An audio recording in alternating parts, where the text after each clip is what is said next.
I think we're live. There it is. Look at that. Isn't that cool? We're live. We are live. I am. Let me see. I want to give me just a moment here. We'll get started on this. On the important part of this. Let me see. I'm just doing some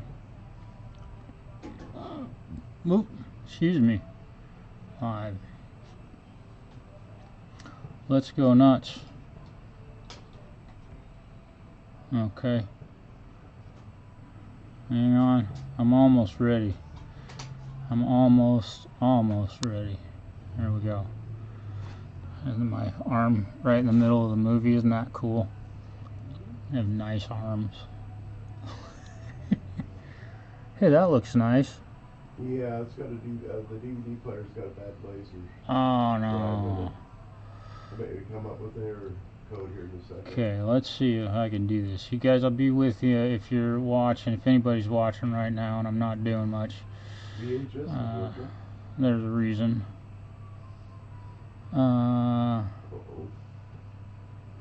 Okay. Yeah.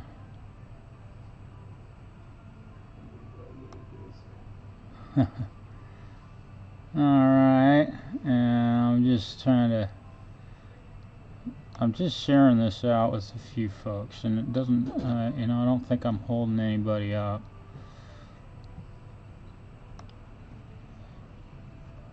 I don't think anybody's like real. There we go. Okay. There we go. Hey.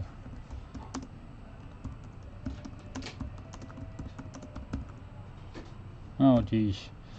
Caps lock, dag nabbit.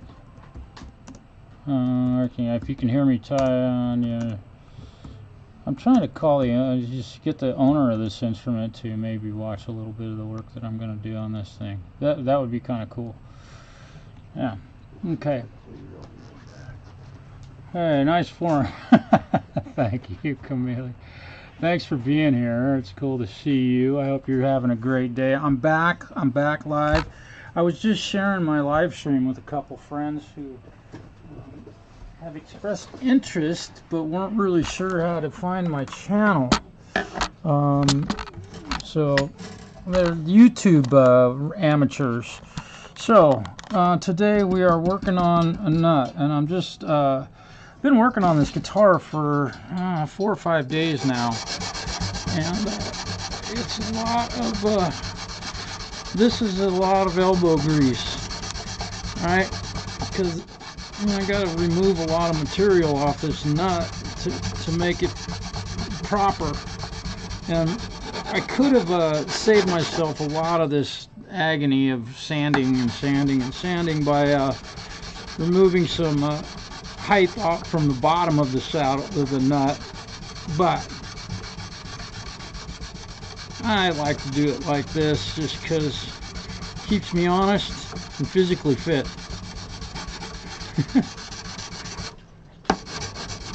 my huge pectoral muscles.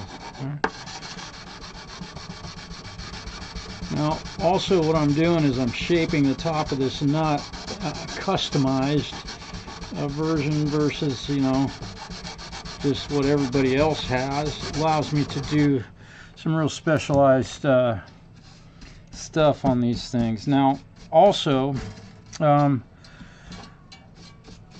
obviously, this is a nut for an acoustic guitar,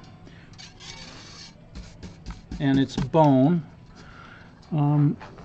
And all I want when I'm done with this is about half of the string to stick out the top of the slots. So I'm going to leave that in there, but we'll show you here in a few minutes how I go about making sure that happens, because it's really important. You don't want them sitting down in there so far, because then they get snagged up if you bend notes on an instrument, and it can cause tuning issues. And we all know there's not much worse than a guitar that's out of tune. In fact, in my world, there's nothing worse than a guitar that's out of tune. Minus maybe hemorrhoids. It was the DVD player that didn't work.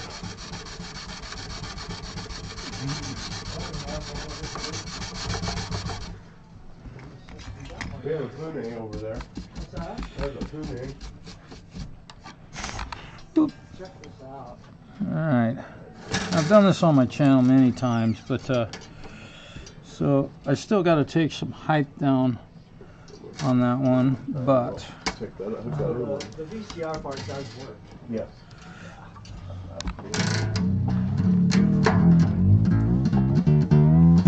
it lives again. That's the first real note that this instrument has made in probably, I don't know how long ago he broke this thing. Doesn't that sound awesome? Now I'm bringing them up to pitch just to kind of get me started.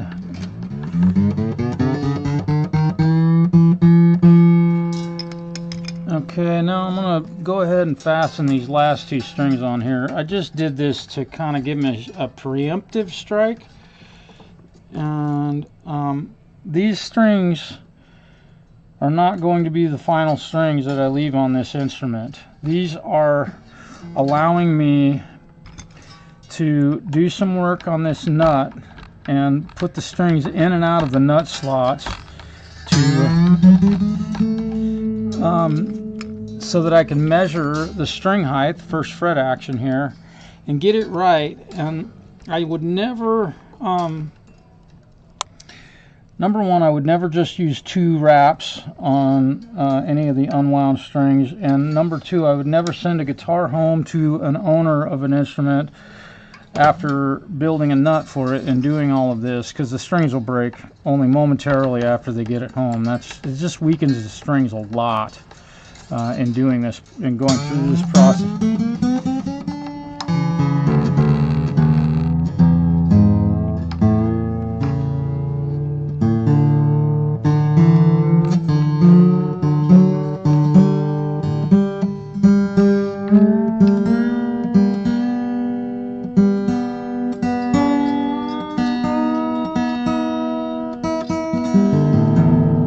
That sounds awesome, doesn't it? Now, what I'm trying to do here, I'm going to get these close to 16 thousandths of an inch here, and then I'm going to stop and set the string height.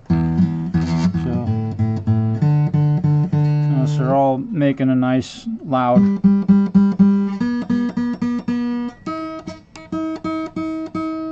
Alright, so they're all clear. The clearance is good. So I'm gonna, this is 55 thousandths. This is a 55. And I'm cutting at a downward angle so that the string makes just a subtle contact with the nut.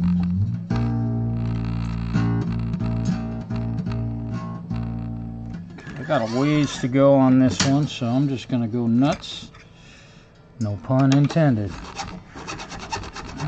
Forgive me, I'm not looking at the chat on the live stream. I'm just kind of hoping that I'm giving you an idea of what a guy's got to go through to put a proper nut on a guitar. I'm going to get the camera over here a little bit closer, and we'll bring it down. Hopefully that's a good close-up and it's not blurry. Let me see. Mark, what's happening? Hugh. Yeah. Oh, Jack. Oh, my goodness. Jack, hello, man. Long time no see. I hope you're doing well, man, with everything going on in the world. All right. So many of you have seen this process done on probably 2 other channels on YouTube, maybe. And I'm also hoping I can find somebody that might want to go live with me tonight and play a little guitar. Play a little actual guitar with me tonight. Okay, so we're getting close enough on that I'm gonna stop. Okay, and this A string is a 46 thousandths. 46 thousandths. And again, I got a lot of great new music that's going to hit people in the face here before too long, and I'm hoping to maybe have. Boy, I got to be careful. I might have gone. Boy, that's right where it needs to be, and that's all right. See what I'm doing here is getting these nut slots just to the right height. Let's see, that's a 26. Is that right? 26. Yes. See, no, that's it's a 36. Sorry, it's a 36 thousandths. And you see, I've got these special files that are rounded so that the string sits in the nut slot just right. So if you've got a guitar that's giving you tuning issues, and the machine heads are in good shape, and boy, I better be careful. I'm getting awful close. Okay. I'm getting a little aggressive with my moves. I gotta stop talking and focus on my work here. Again, I'm filing at a downward angle on the back side of the nut, and then taking off the front edge. And again, these nut slots are a little bit too deep because the string is sitting all the way down inside the nut slot. I don't have much further to go on this one, so we're going to do, that's a 17. And these are 13 gauge strings that I'm setting on this. So some big bad boys. Going to be a pretty loud guitar, I'm guessing. The gentleman who owns this is a pretty big dude, and he's very healthy, and I'm sure that he can play these things. Now, a little guy like me, I don't play 13 gauge strings. I can't even bend them. So I will play these when I'm done, and hopefully that'll happen here soon.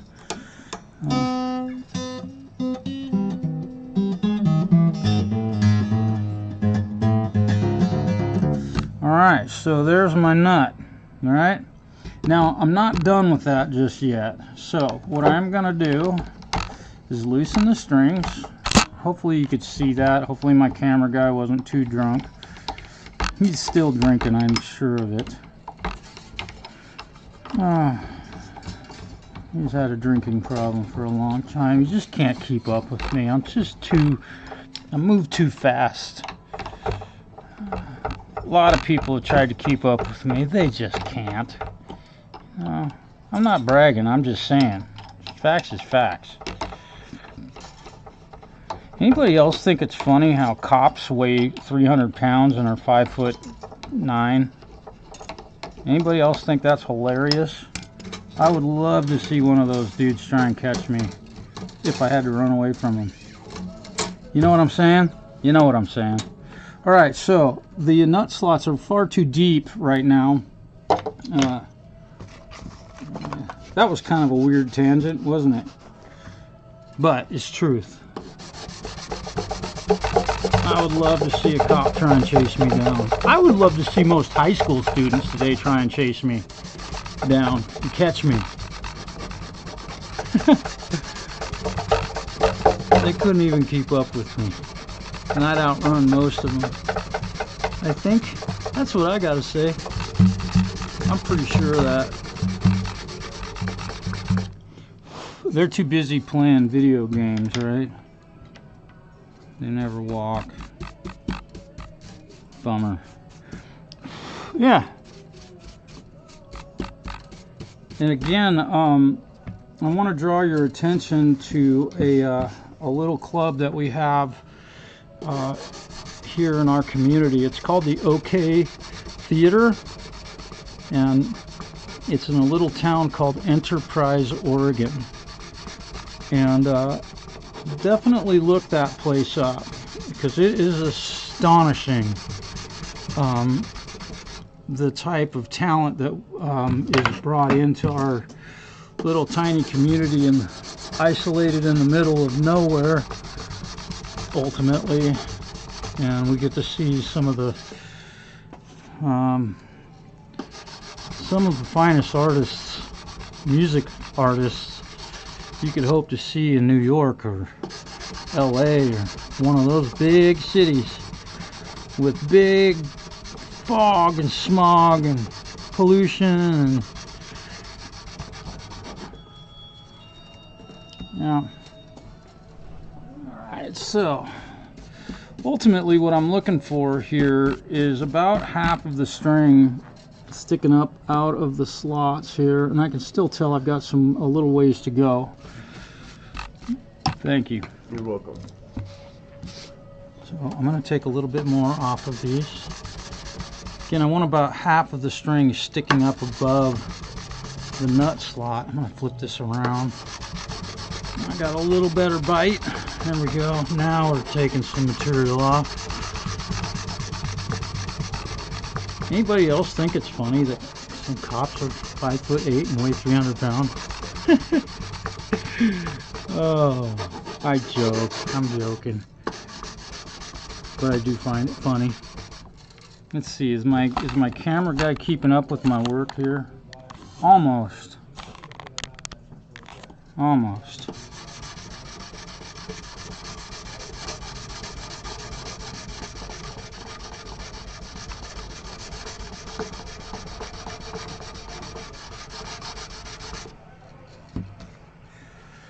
Almost there.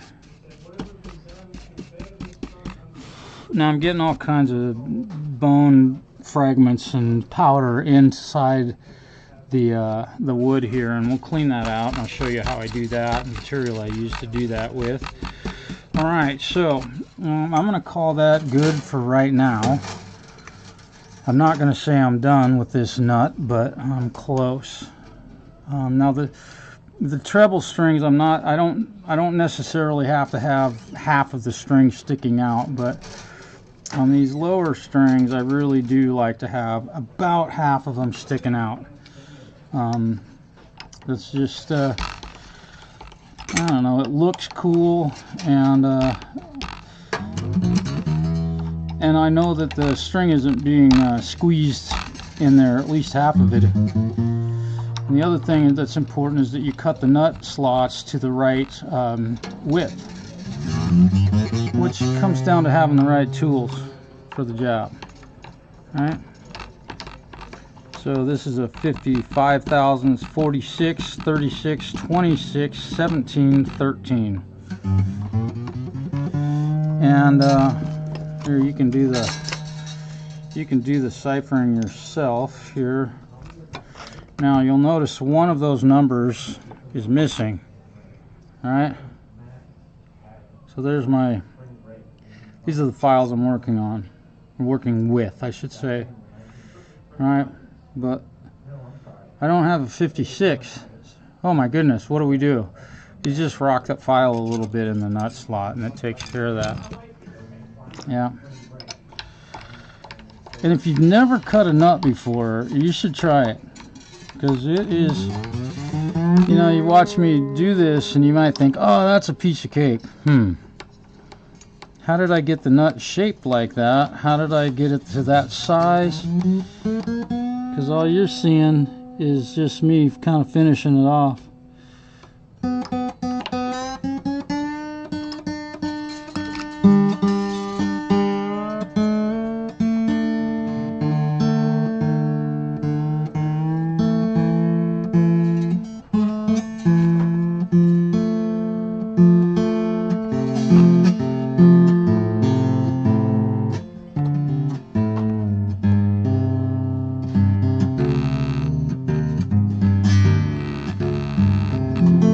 So I'm definitely not tuned to pitch, but I'm close. Now that I've got this nut set, and it's looking really good.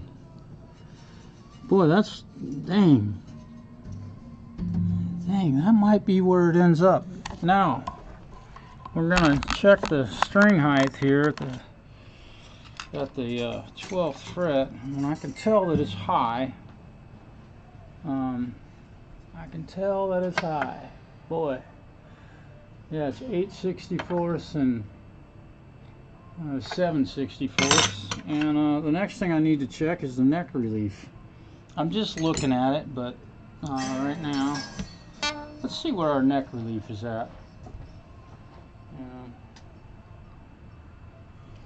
I'm going for 12 thousandths.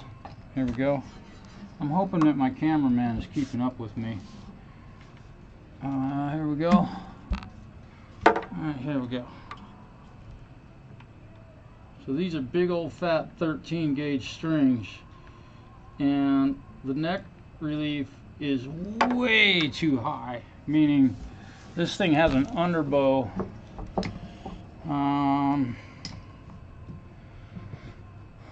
What's something that's got a big underbow, Stu? What's up, buddy? What's something that has a big underbow? It's got an underbow bigger than a skate park? Yeah, that's pretty much it. Pretty good? Okay. Dad joke. There we go. Okay, that means I gotta tighten this this truss rod. Almost poked my eye out. Let me see, what is this? Oh yeah, this is a 5,000 or 5 mil. Sorry, 5,000. Yeah, 5 mil. Here, where are you? Come here, 5 mil. There's my 5 mil. I can see it. There it is. Now I got to tighten this truss rod. These big old heavy 13 gauge strings on that sure do pull. And when I started working on this, the neck was perfectly flat. So, yeah. And at this point, the truss rod has virtually zero pressure on it. So now it's starting to tighten up. I could feel it get a little tight. So let's check our truss rod now, because this is going to adjust the string height at the 12th fret considerably, given how far out it was to begin with. Let's see, 12 thousandths.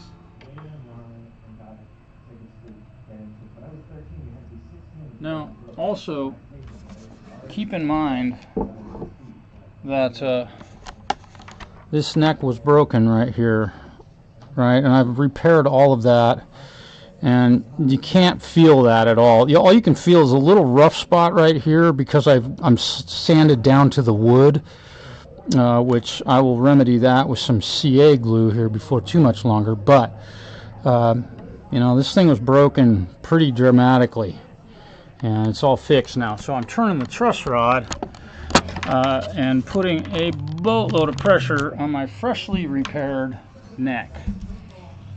And we'll see if my neck breaks again. I sure hope not. Quite a bit of tension on this truss rod. It gets tight. It gets tight. Okay. Let's see. Righty on. Now we're talking.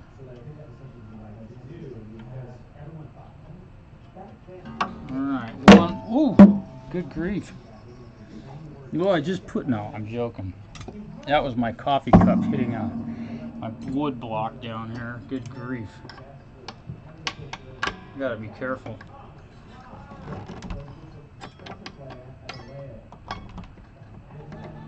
Alright. Now let's check our string height. See what happens here. Oh, look at that. We're down to, boy, you know what? He was saying he doesn't mind a little bit tall string action. This is about 6/64. Oops, I'm sorry. Hopefully Sheryl Crow wasn't in that. This is about 6/64. It's 5.5/64, and almost 5/64 on the treble side. And that's actually, for me, kind of high action.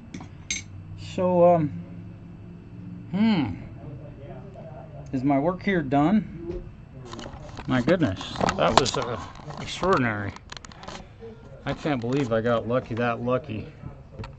Because I have done nothing to this saddle or the bridge other than removing them from the guitar to do work on it. So, wow. I'm sorry that I'm sorry that my cameraman doesn't keep up with me. I'm not.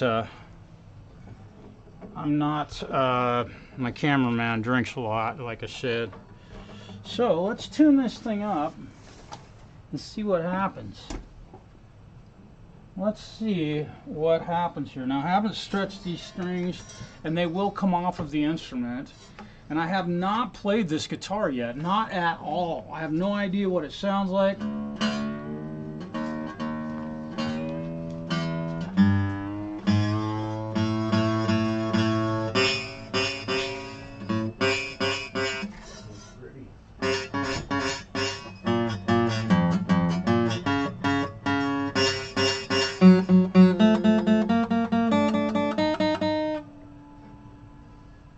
Interesting. Well, there we go. Now I get to fix the nut again. I get to build a new nut. I got a little wacky with lowering the string action on this one, and ended up creating a bunch of work for myself. However, I will be able to do this one a whole lot more quickly. Oof, yeah, right. I don't walk on water. I say that all the time. But now I've got the neck relief set properly, and I've got a tentative height here, so I'll be able to go cut a new nut for this thing and have it pretty much ready to go very quickly. And sometimes we, make little mistakes. I mean, it's like only my first time ever putting a nut on a guitar. I gotta learn. Right? I gotta learn.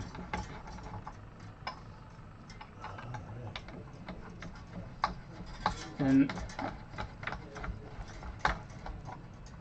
another thing that's kind of unique about this particular guitar is that I use 13 gauge strings once every 7 years, and I'm not kidding one bit. So 13 gauge strings are something I'm not familiar with how far they bend the neck. So I'll remember that next time. All right. So there's the nut I've made, and it looks really great, but it's too short. Bummer. And so, yeah, let's go back up to this end here. I got my nut piles all set up. Oh, there's my razor blade. Go ahead.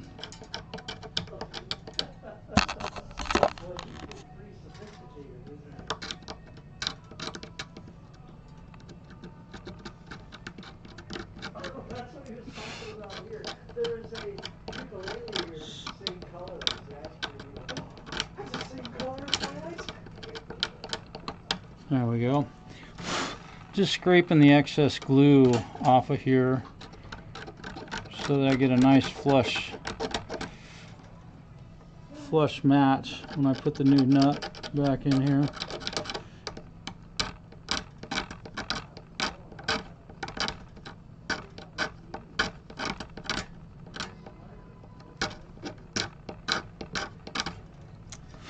Alright, so here's what I got to do.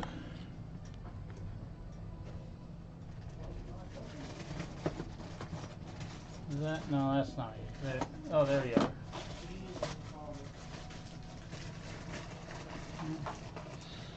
So this is a Yamaha guitar made in a made by, it doesn't say. Oh, it's made in Taiwan. Okay, and this is real rosewood back and sides, and it's a real solid spruce top. But the scaling is all done, basically in the metric world, and these nuts, as you notice, have pre-cut nut slots in them. And I've got this nut that I know is it's too short. So what I have to do, and you'll have to excuse me for a few minutes, I'm going to try and find something fun to play, or maybe fun for you to watch while I'm doing this. But I have to go out to my bench and my belt sander and sand this one down. So give me a few minutes. Oh, and I remember there's another thing I got to do. I'm going to use my micrometer just because I can. Now check this out. Here's another little detail you got to be very aware of here, is how wide does the nut have to be, right? Because it's got to fit in this little slot right here behind the fingerboard, the end of the fingerboard. Come on. Sorry about that. It's got to fit in here. So what I do, I'll take my, I'm not really measuring anything. I'll zero it though. Now, what I'll do is I'll check the width, and I'll stop that. And so that's how thick, I guess we'll call it front to back, that this nut needs to be. So I have to take some material off of the thickness of it in that direction and the height of it. Thickness, front to back, and the height. So give me a couple minutes here. I'm gonna let's see, what am I gonna do here? Let's I don't have anything very mobile, but I do have this. You guys will find this really cool, right? Okay. Oop.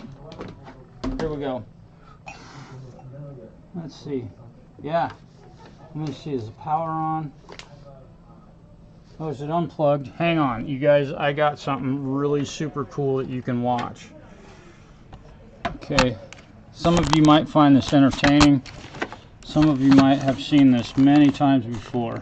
Okay, but I gotta plug it in first. Let's see, where are you? Yeah, there you are. Okay, hang on. Here we go. Here we go. You're gonna love this. This is something very special that not a whole lot of people get to see in their lifetimes, especially young people. Get your kids in here. What you're gonna get to see here, you're not gonna believe this.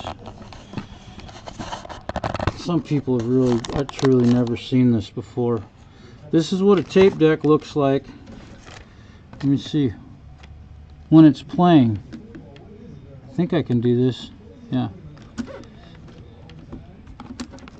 There it goes. See it moving? Okay. I want to make sure my camera's pointed. There you go. That is the tape deck spinning. That's a little entertainment. I'll be back.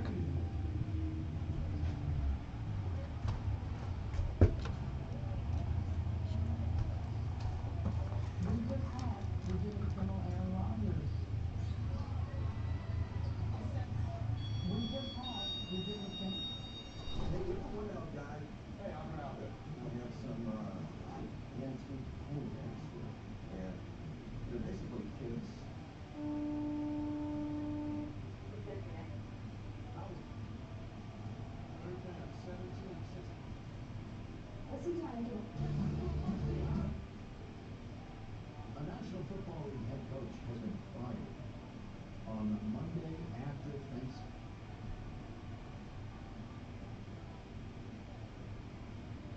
Steve, there's a lot of duties here in this program.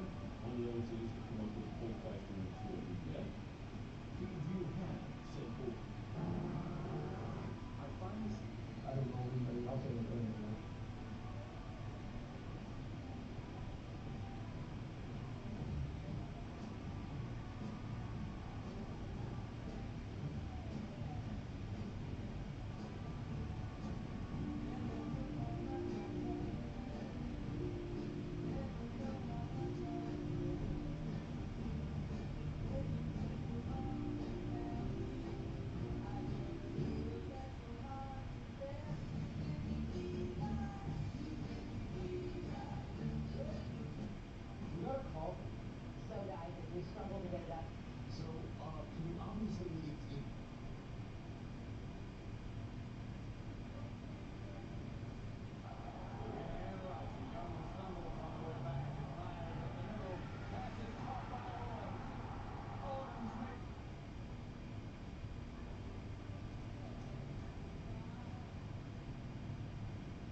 doing? Good.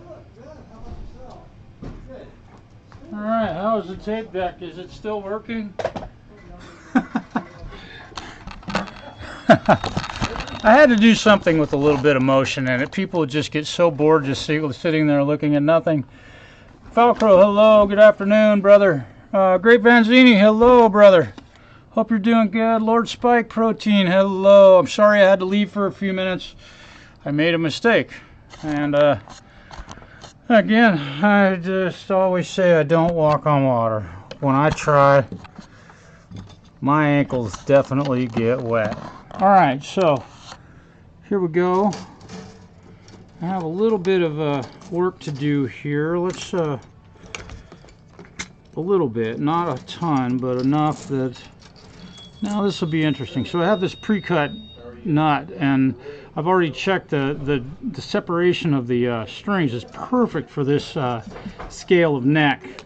Now, one thing I'm gonna do before I get going on this is I'm gonna burn it. Okay, Ronsonol lighter fluid. Okay, it's time to burn this because it's a piece of junk, right? So we want to just burn it because it's just a piece of junk. No, I'm joking. I'm cleaning the powder from the bone that I've cut out of it. Now I also just noticed another little something that I need to address, and that is that the binding right here has started to it's getting loose. I don't know if you can see that moving, right? But what we'll do to remedy that is when we glue the nut in here, we'll accidentally get a little bit of glue down in that gap. And I say accidentally on purpose, like, oh man, and that fits perfect. Dang, I'm good. How did I get that so perfect? Yeah. Measure twice, cut once. Now the nut is definitely too tall, so I'll have to grind on these a little bit. So let's get to gluing. I'm gonna go ahead and use some of the thick sauce. This stuff is really, I need to go buy a new jug of it because I'm almost out of this super glue. CA glue, I should say. It's not super glue. Super glue is a brand. It's kind of like Allen keys. People think Allen keys are what they are, but they're actually, that's a brand name. It's like saying, oh, I'm gonna go to the Safeway instead of a grocery store. Alright? It's just English stuff. Okay, here we go. I gotta open this spout up because it's got something plugging it. There we go. That's my favorite tool to do that with, by the way. So I'm gonna, this bottle is dang near empty. No, but it ain't empty yet. A couple little spots, and then I'm gonna go one little spot like that. I'm gonna set this in there like that, and I'm gonna push that.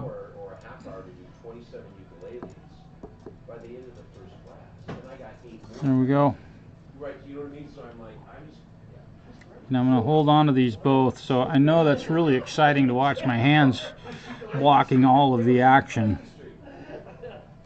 But fortunately this thicker CA glue dries really quickly, and definitely got this to stay put.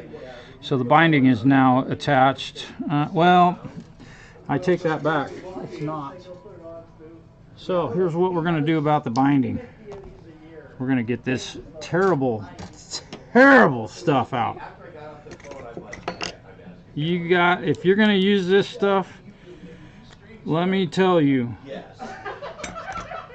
you be very, very, very careful with this shit. Now this is just going to take a tiny little amount of this glue to get in there.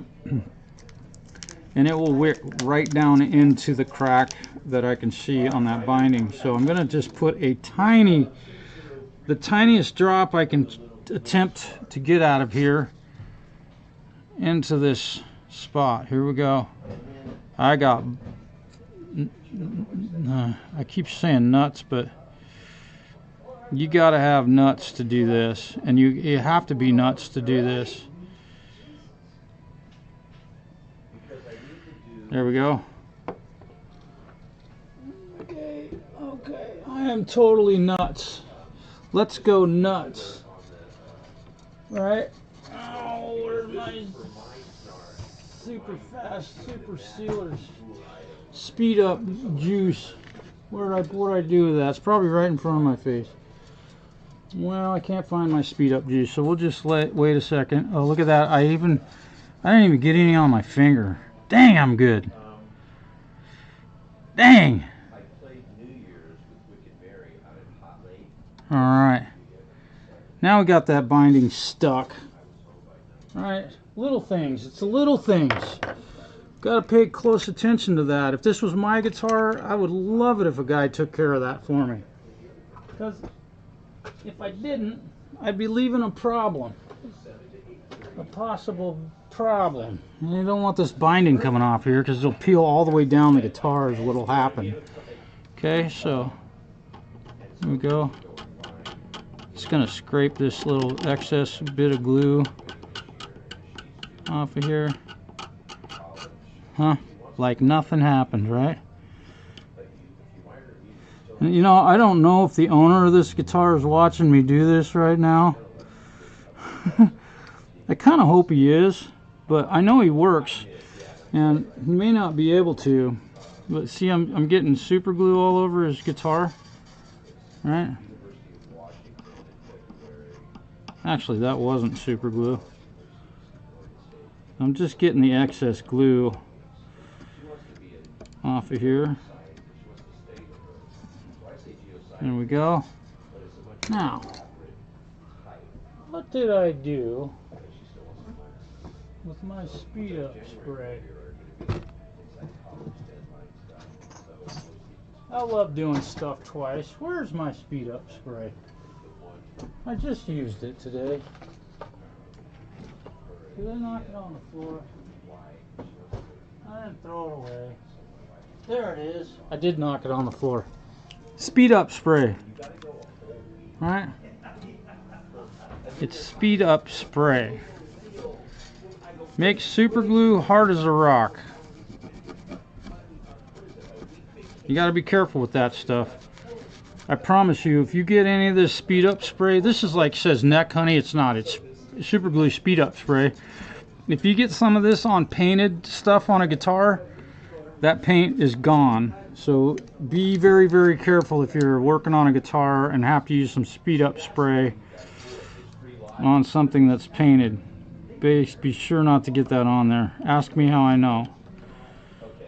So I was gonna see if anybody had balls enough to play some guitar with me tonight. I've got some backing tracks, and I've done this with the Falcro once before, and it turned out to be a really fun broadcast. And all you have to do is, number one, be able to get an MP3 to play in StreamYard ultimately, and then be able to hear your guitar also in StreamYard. So that's all you need to be able to do. I'm wondering if anybody would be willing to do that a little later on this morning or this evening, whatever time of day it might be. And I'll check the comments here in a moment, but I've got to do a little bit of sanding here because I know that this nut, I have to fill a little bit of a gap there also. In fact, before I do this, this did not go down like I'd like it to go down. So there we go. All right.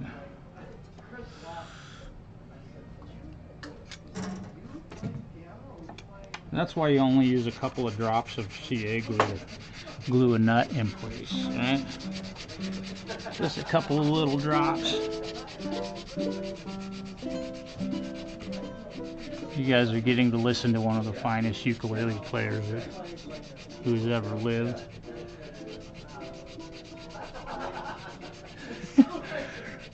My journeyman is one amazing son of a gun. He could probably play banjo like Steve Martin, but he'll never say he can. Okay, here we go. Having to do this, I usually don't have to do this many times, but this one I want to be really, really particular about how everything goes. I want this to be, because yeah, I know the guy that plays this guitar, and I can't mess around on this one. Not that I ever mess around on any other guitar, but this guy is one hell of a guitar player. So just real quick, the street. And he's one hell of a human being, and a dad and all that stuff. He's just a great guy. I hope maybe you all get to meet him someday. All you got to do is come over to Northeast Oregon. He'd probably just introduce himself to you.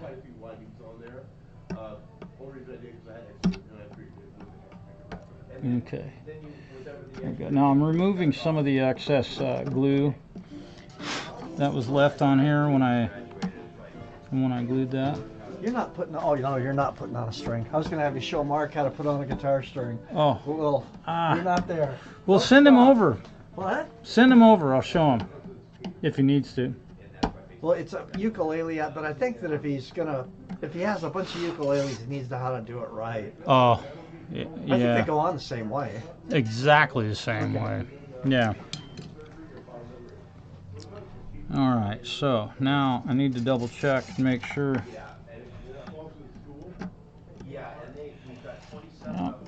So I got to thin this out a little bit more. So what I'm doing here, I'm sorry my camera guy is not following my every move. I know you couldn't see me doing that. I was using a razor blade to scrape some glue off of this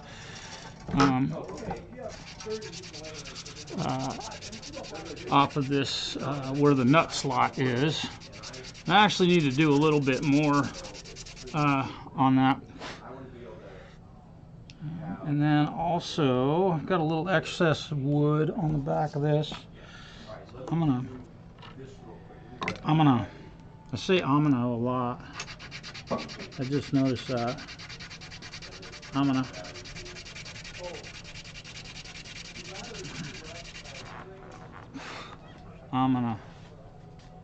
There we go. And then,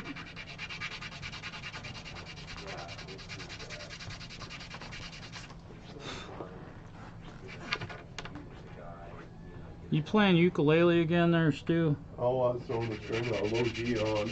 Oh. Just,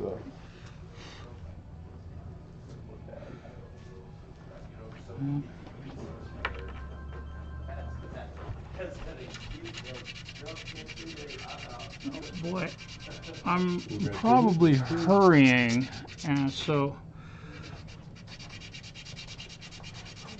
this is not necessarily the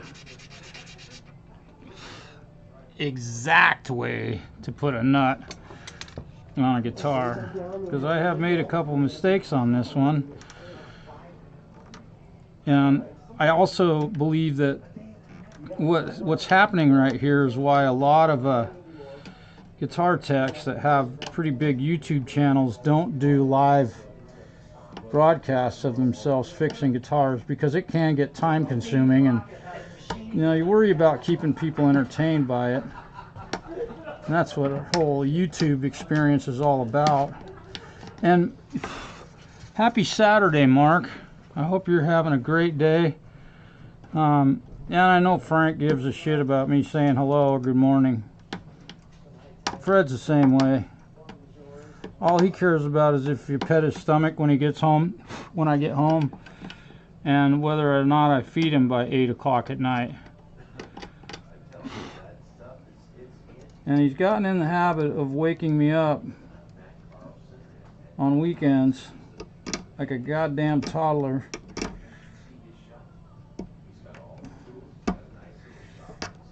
So, and if you don't know, what I'm talking about is Markinized cats, which amount to FT squared. Yeah. Here we go. All right, so I'm ready. I'm officially ready now. I got to make sure that this fits in that slot. It's still being held up here. I'm not sure why. I have to take some of the width of this nut off of here. And I've done most of that work outside on my my bench, my belt sander, but I'm having to finish it off here with my elbow sander. That's what I call it. There must be something.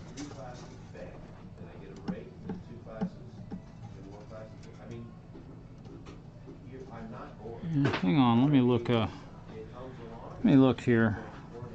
It's almost like.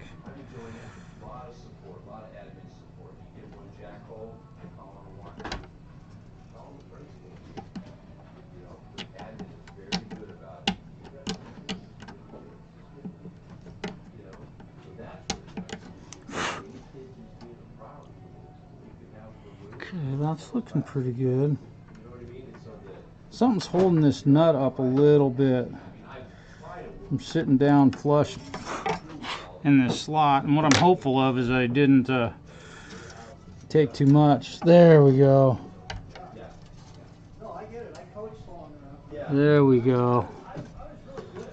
Now we're matching up nicely. All of that work just for that. Here we go. Time to glue. Where's my glue? There it is. I put it right where it belongs. How about that? All right, Marshall, I'm ready to learn. You need a string lesson? Just a real quick, Okay, yep. and obviously my first one wouldn't be very good. So, I've got strings on this guitar. Yeah. So what I'm going to do is just, I'll pull one of these ones off of here, just so you can kind of get an idea. Let me do this.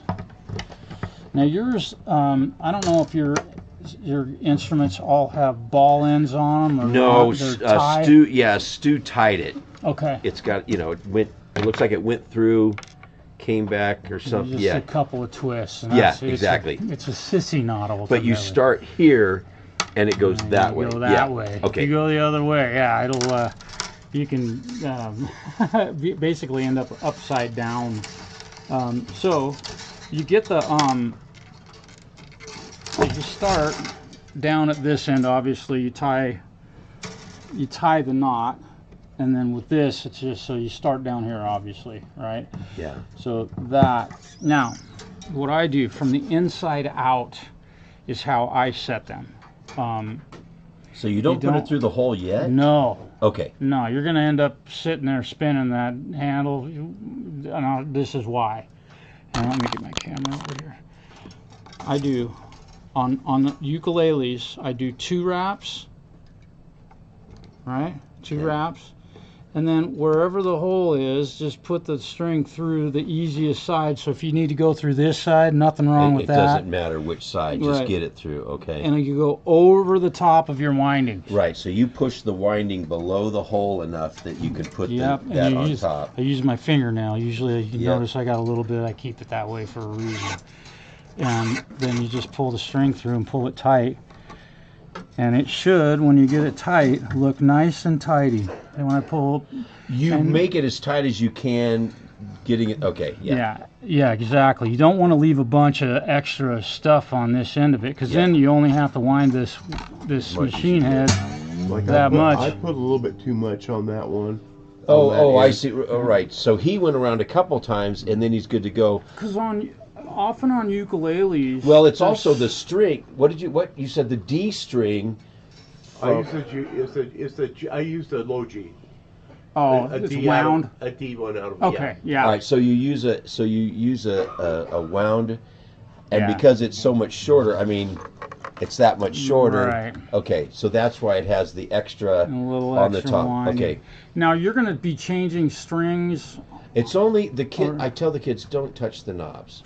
Oh yeah. And there was one kid who inevitably- was just sitting there going, Yeah. and it just went bing. Bink. Yeah, yeah. Okay. So hopefully I won't have any break because the other strings, the one string is wound, the other three are nylon. Yeah. And hopefully I'd get the kids to just don't mess with it, kind of a thing. So hopefully I won't have them break. But I don't know how old the ukuleles are, but Mike said that he remembers doing the purchase when Terry was down there. So Terry Lamont. So how many years ago was that? Jeez. I don't know. Yeah. I don't know exactly. 10, 15 years maybe. Yeah. Maybe long. I don't know. Yeah. Well, And then does it matter like when you clip it? no. Just clip it close and you're fine. Cut it, yeah. On those strings you can leave just a little, quarter inch. Yeah, yeah, Yeah. yeah. But the idea is the friction of those windings like this, the friction, those strings touching each other, they can't move. Right. And you get tension on them when you tune the pitch of it up. It's just Yeah. done. It's going to be fine. You know, the only way it's going to back out of there really is if somebody loosens it up a lot. Which, Exactly. Right. good luck with that. Don't touch I get it. But Yeah. that's the first thing kids probably want. Well, and that was the one thing. I got lucky today because one kid made it real loose. Okay, And yeah. then I was like, no. Yeah. You know, it was when the kid did it the other way and made it real tight. That, Yeah. Yeah, Bink! exactly. Did it scare the Right. crap out of him? Well, they were- Probably did, it was man. one of the. It was one of the most well-behaved fourth grade girls, so I think she was just like, just All kinda- you could do to not laugh. Yeah, I was like, yeah, don't do that. Hey, thanks. You're welcome, Mark. All right, have a good Have one. fun. Good luck with that, brother. That's awesome. That guy is a sweetheart. And he's also the drummer he's a school teacher. And I'm not sure if his wife is a school teacher. She might teach music. He's just a super cool guy. And what a killer drummer. He's amazing. His name is Mark, and he's a school teacher. So, yeah, interesting. And he's it's like, good luck having children not break strings on ukuleles when they're being used in a classroom environment, right? And I'm sure you can imagine what he's probably going through. So he gets to fix one. It's a bummer he didn't bring it with him. I would have put that string on for him, but I think he wants to learn how to do it because he's going to end up doing it a lot, probably. There we go. A couple little drops. And, I'm sorry, it probably looked really funny when I was doing that because I was having to squeeze. There we go. Now we're talking. And my speed up sauce. Oops, hopefully my camera guy. Yeah, see. There we go. Now it's on there. Yeah, like, Yeah, see yeah, what I that just would've- did? that I would've got happened for sure. It just, I got it was one of this those speed up sauce up here. If this was painted on here, it would wipe right off of there. This shit is the best paint remover you could I'm gonna blame imagine. myself for that. Alright, Well, that's We're all right, getting buddy. close. Yeah, just we'll get it worked out. alright. Well, I'll be Now back, we're gonna like I see said, how- Wednesday for sure. I'll be here. Or I'm gonna see how the string action is on this. well, I'll try to get a hold of him before then and let him and talk to him about it and tell him what's going on. All right? Alright. I sure do. Not a problem there. All right, buddy. All right. Bye bye. What's all that about? Oh, about the Donald Januzzi, the guy up in Enterprise, the satellite radio. It was a miscommunication. He never said it was going to have satellite radio. And I was like, well, I mean, my satellite radio I paid for. And I go, well, it wasn't on the work order, buddy, but I'll tell you what, we'll take care of you. Here we go. I know my camera guy is probably not keeping up with the action. I need to hire a cameraman. Except I'd need to double my salary so I could pay him. You'd be shocked if you knew how much money I get paid to do this kind of work.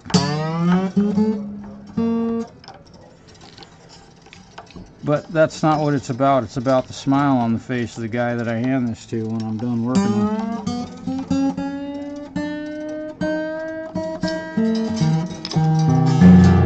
Doesn't that sound good? It's almost in tune.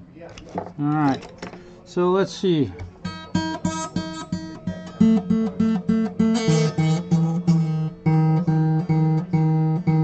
That's close.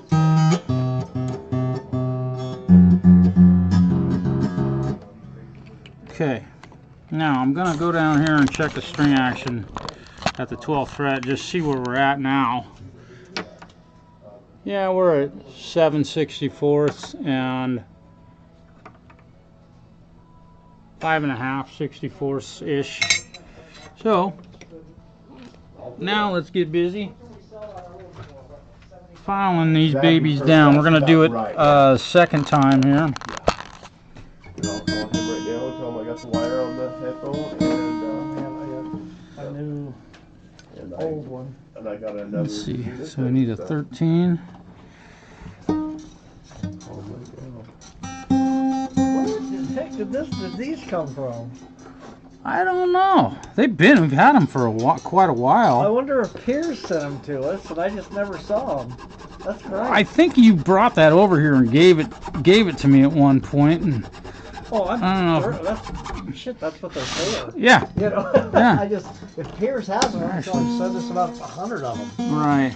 Well, and you know the bummer about those is they got that writing on them, so they're not. One side. Yeah, they're not. Hello. All right. All right.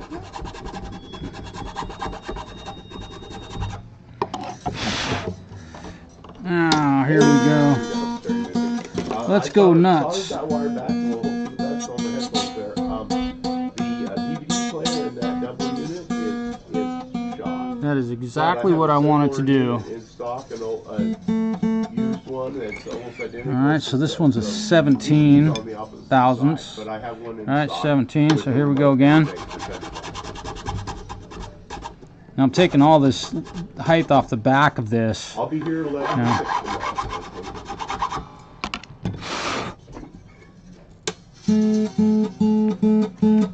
No problem. If I'm not here, Mike knows what's going on. I already told Mike, and so it's no problem, gang. Good talking to you, bud. We'll talk to you later. This is exactly why these will not be the strings that I leave on this instrument. If I was to send this guitar home, if I don't break string,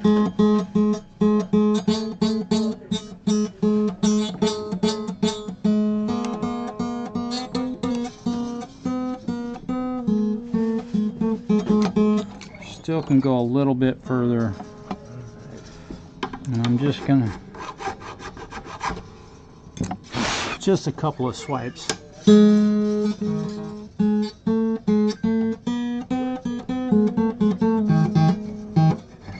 And now we got a 26.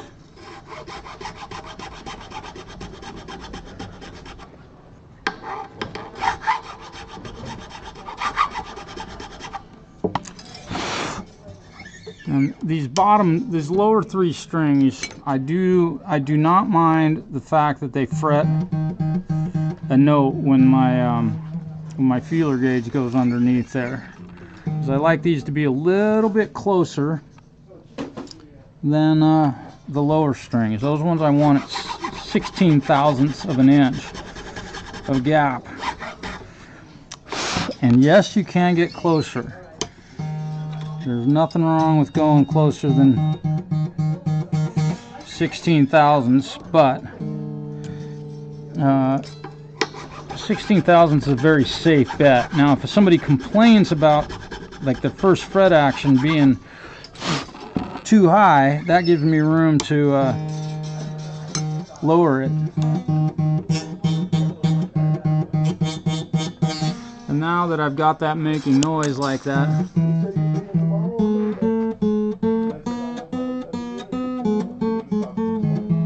now I can see what my distance is that thing is getting pushed down. 36. And there's a 36. This is 36 thousandths of an inch. and I'm going at a bit of an angle on this back side so that the string will shoot off towards the machine head.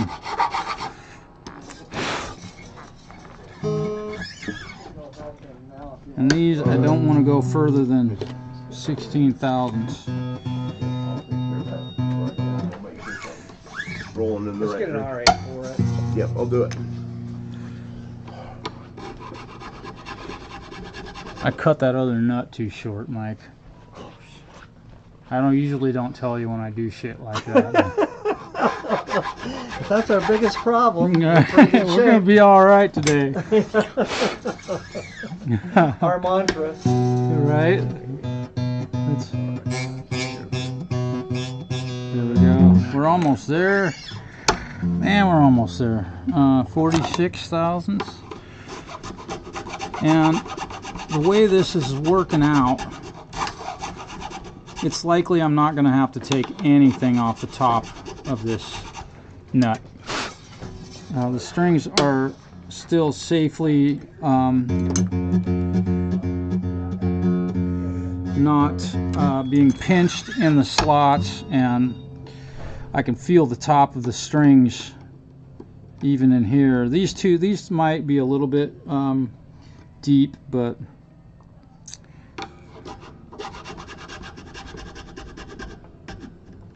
I will also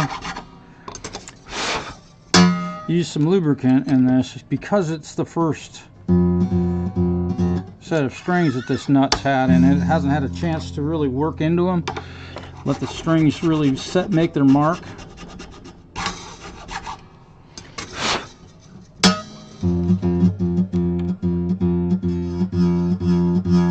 See that it's just starting to touch at that point. Alright, so I'll get that out of the way. 55, where are you? There you are.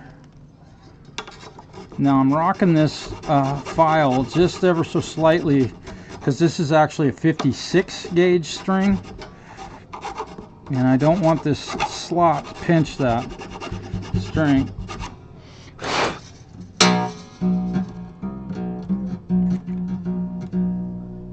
And this one's got to come down quite a bit, so I'll file a little bit more off of this thing.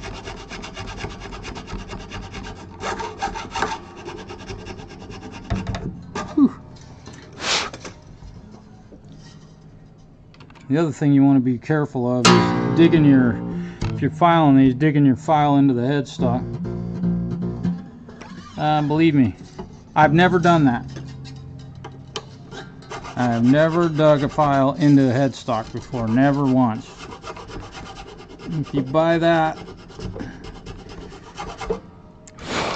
I got a great big bridge to sell you.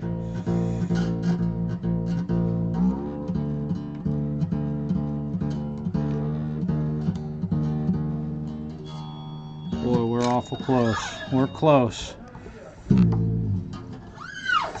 Man, these strings are so big, it's amazing. I never use 13 gauge strings on guitars.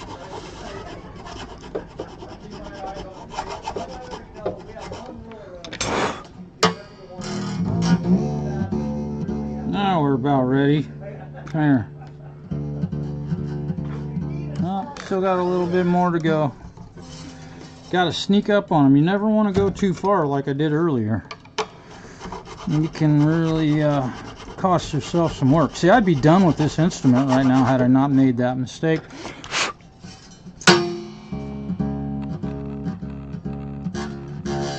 There we go.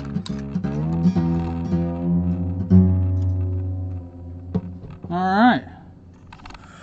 Now let's recheck our neck relief and string action. We'll see if anything has changed, and forgive me, I have not looked at the chat at all, but it looks like my camera guy has kept up with the work that I've been doing. He might have sobered up after I made that mistake because he knew I was pissed, right? No, I'm joking. All right, let's see, let's check string action. or neck relief. I'm gonna check on neck relief. Where's my neck relief? There she is. Is that you? No, that's not you. Where are you?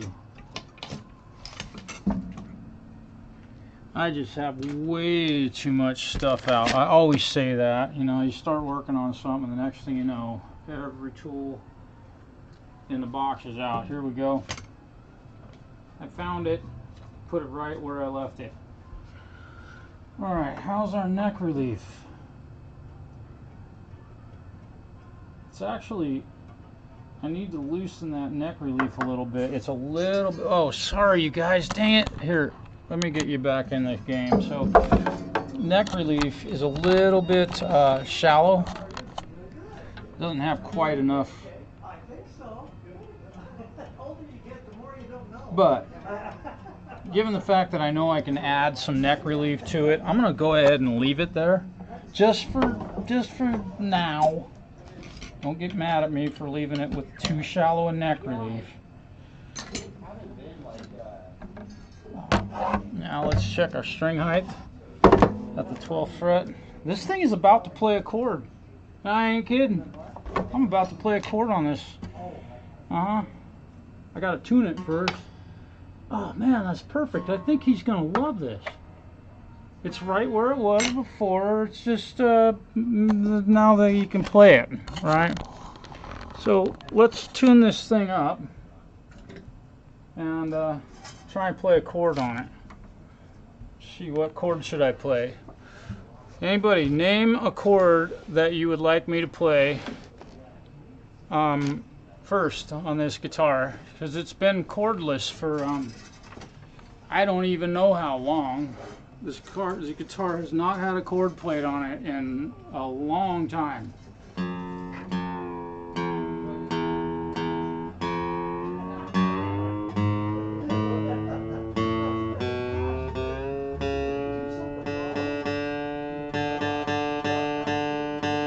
I'm going to rely on somebody in the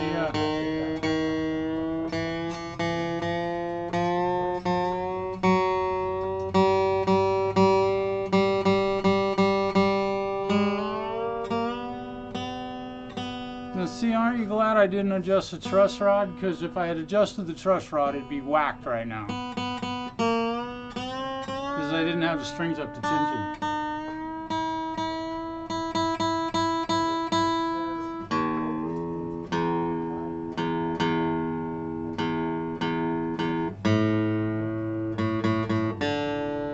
I have not stretched these strings at all yet. I hope everybody's having a great Friday.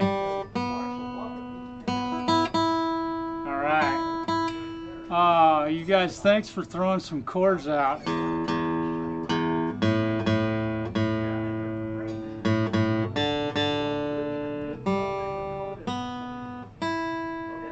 Okay. She's tuned up.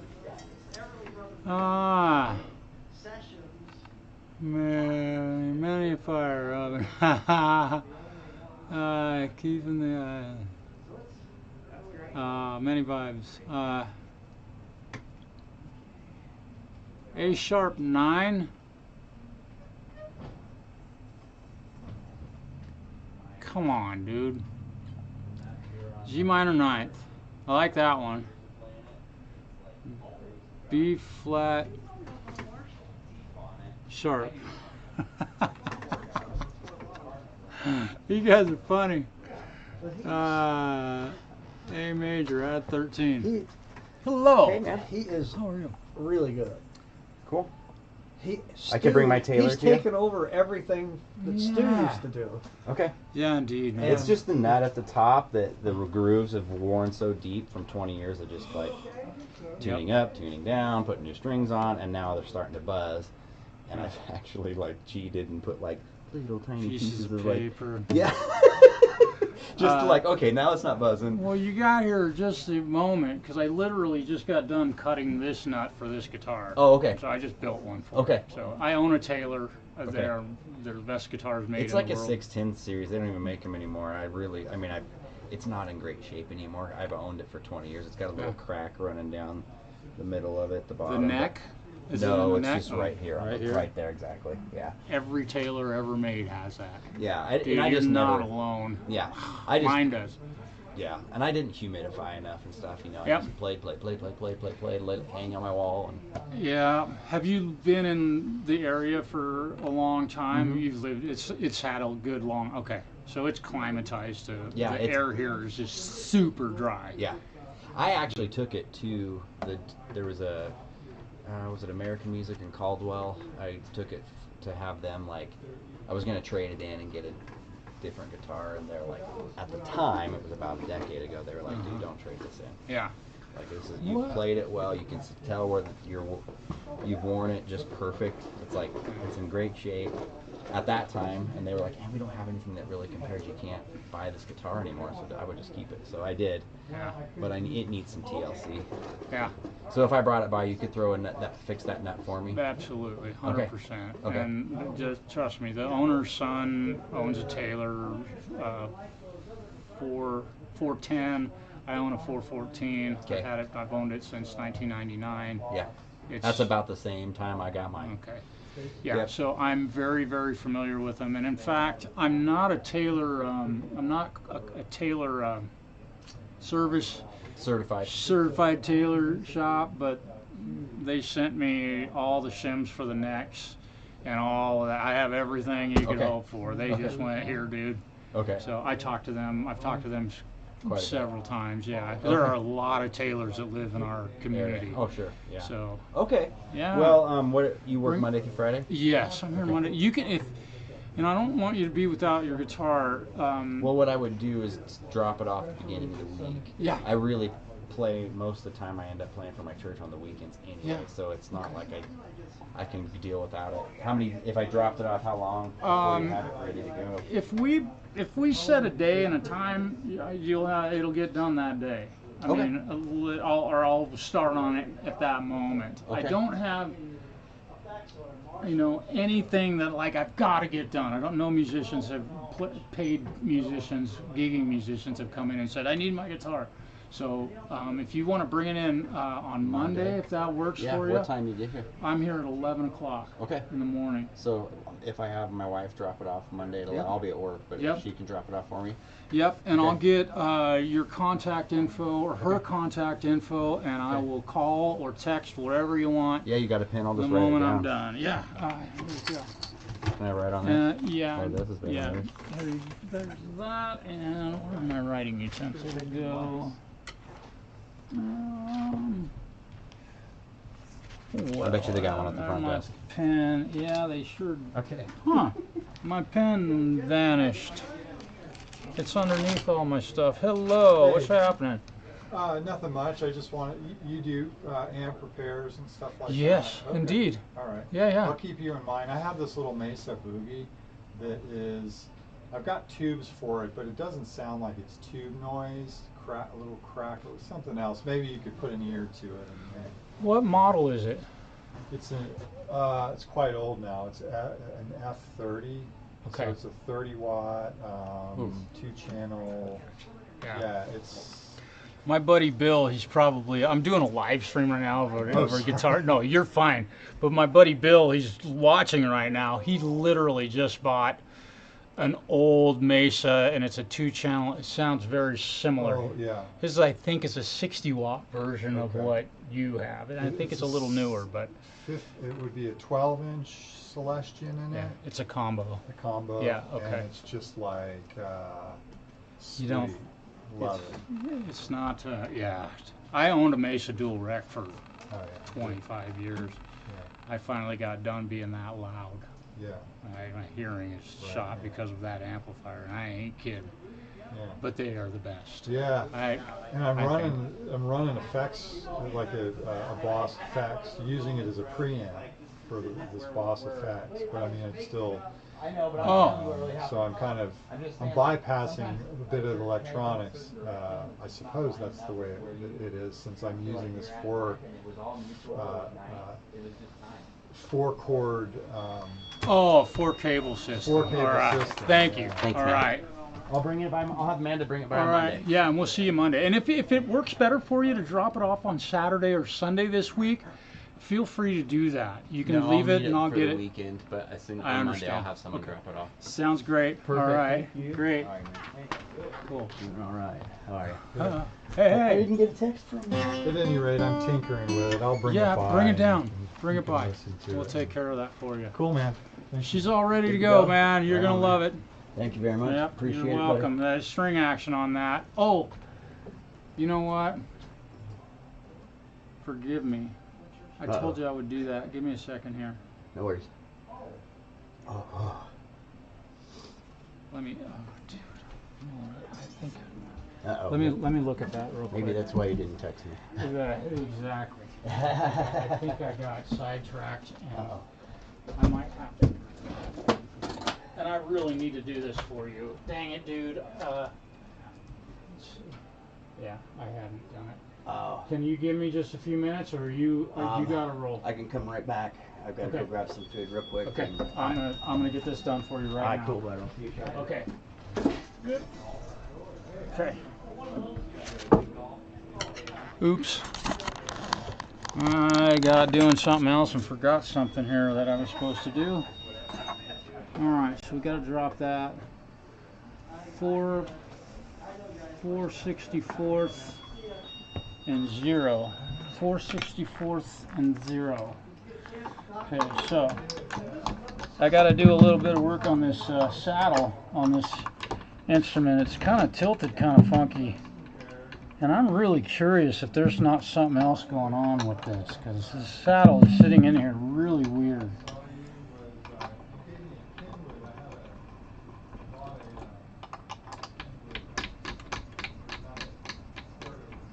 I'm kind of hoping that I'm actually kind of hoping that the pickup, and I'm sorry, here we go. So I got this Teton acoustic this young man came in and bought from us a couple years ago.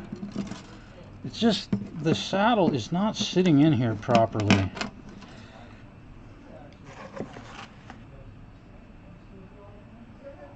No, there's nothing.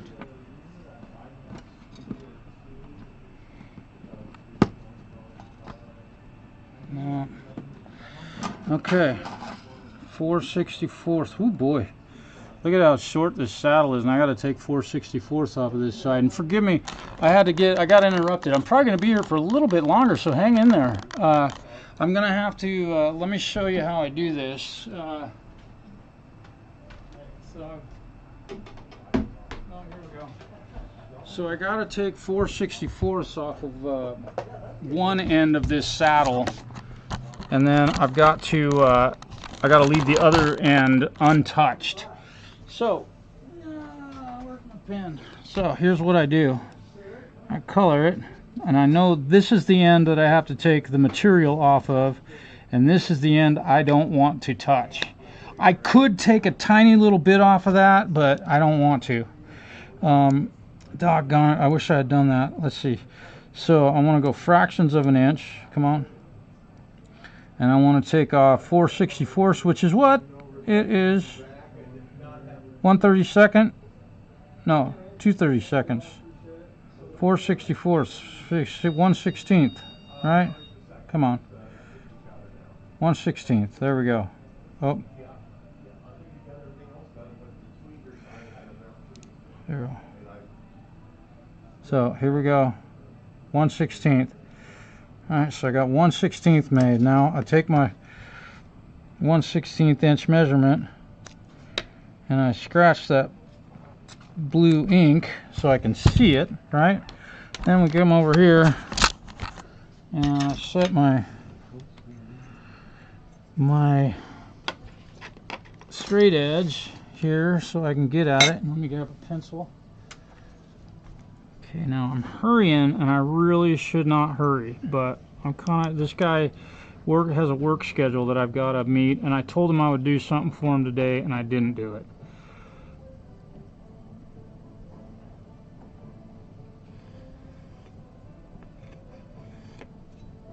And there's my line. Look at that. How's that look? Does it look like I'm taking 4/64 off and nothing on that end? All right, there you go. Okay, now I have to go outside and sand on this. So if you'd like, I can point you back at the tape deck or my bottle of Diet Pepsi. I don't have much entertainment. I mean, so give me like, it'll take me just a couple minutes. I'll go out and take care of this business, and then we'll see what happens with this guitar. It'll be nice. I'll be right back. Here we go. Here, I'll let you look at the chat. How's that? There's the chat. Okay.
Okay.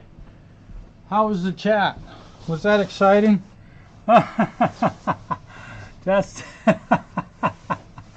okay. So there, I've sanded it off, and I left the line. Always leave the line, right? Always leave the line. That way you can always take a little more off of that. Okay, so there's that. And let's see now. There's something about this pickup that I am really not liking. That is that pickup.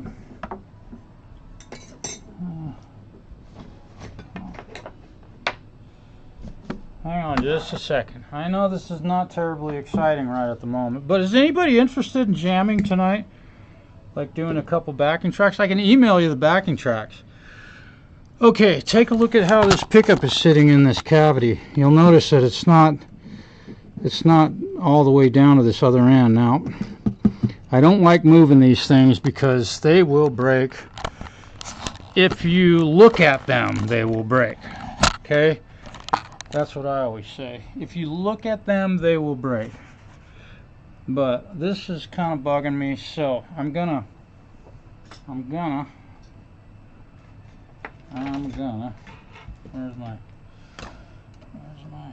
where's my tweezers? I gotta put some tools away, but I'm live streaming, I don't have time. Where's my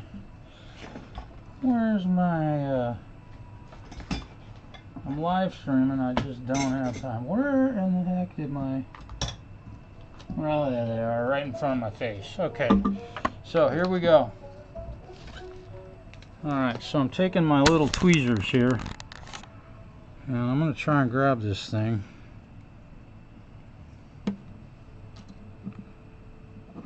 Okay, I got it. Now, what I want to try and do, I'm going to pull this off to the side, being very, very careful with this, because these things will break if you look at them. Like I said, there we go. Pulled a little bit more of it up through the slot.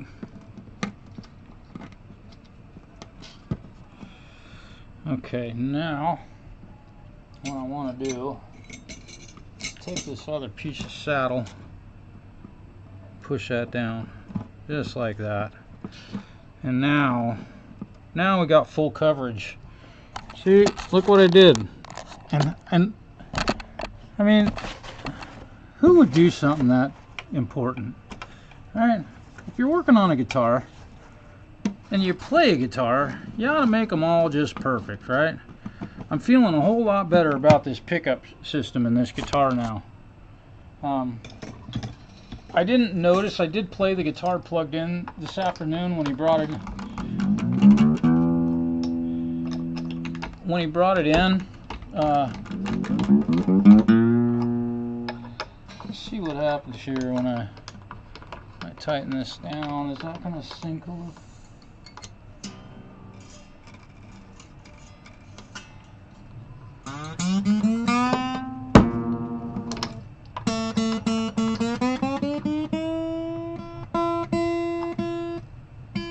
There we go. Yeah, it looks great. Now the saddle even is sitting in the slot looking a whole lot better.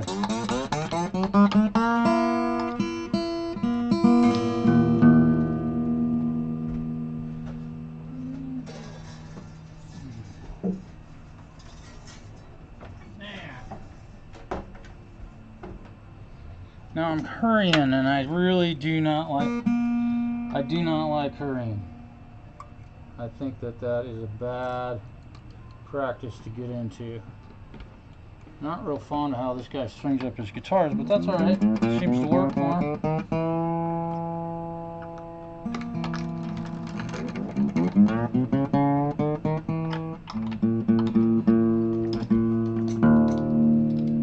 Alright, let's see what happens here. Let's see what happens. Just like that.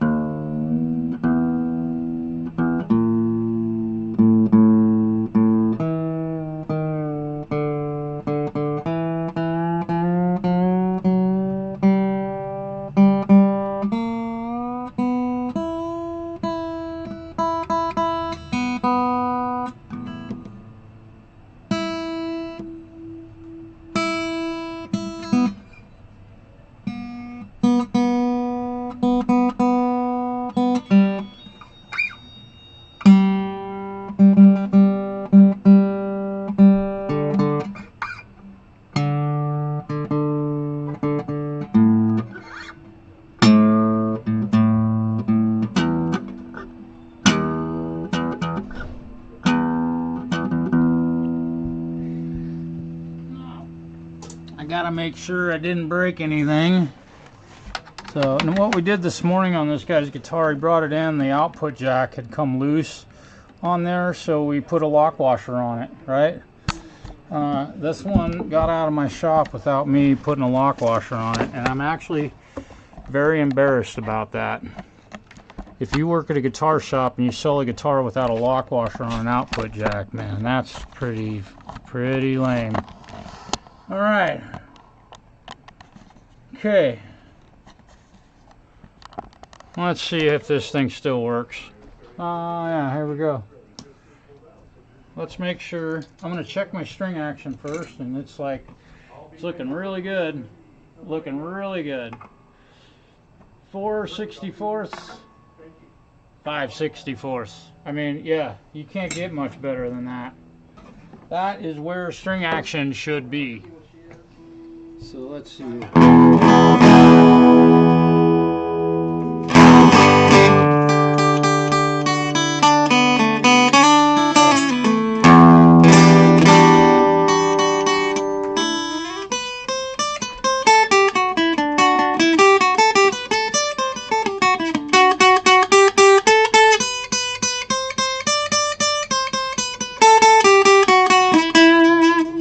To move that pickup further. Yep, I don't want to let this guy's guitar get out of here without being right. I have to move that pickup further. That is not right. Isn't it fun? Let's turn the volume down, I think. There's the volume.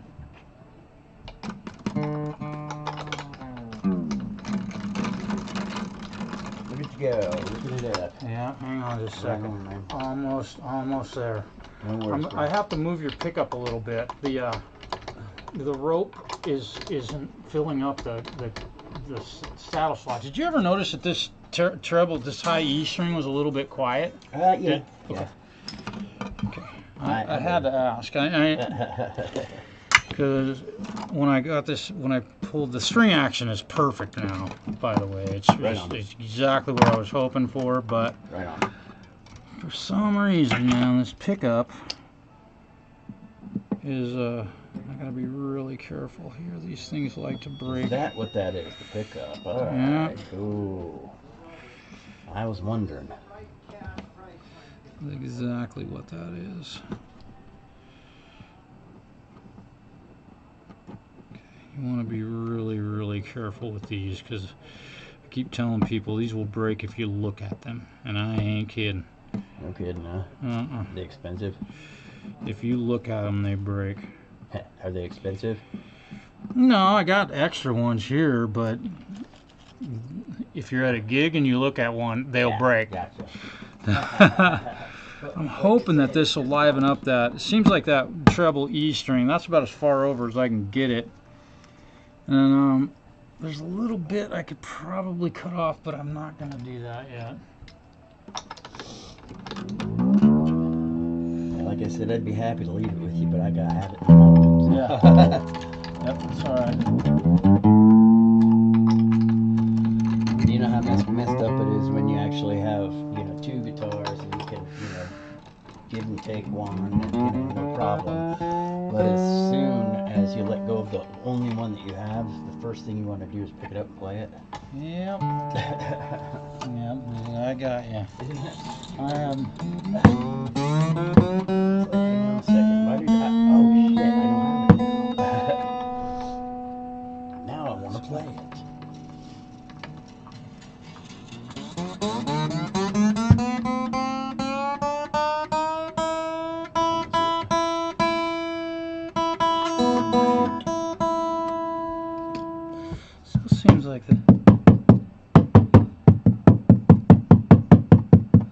Seems like the end of this pickup is just not as loud as the rest Got of a it. tone issues, what Yeah. it sounds like, because it sounds real sharp up there. And then, Well, there's a little end on the end of it that's twisted with the mesh wire that surrounds it, and it's like it's twisted together and it's sticking out about 1/8 of an inch, and it's not letting the pickup wire go all the way over to this very far side of it. Gotcha. And I don't.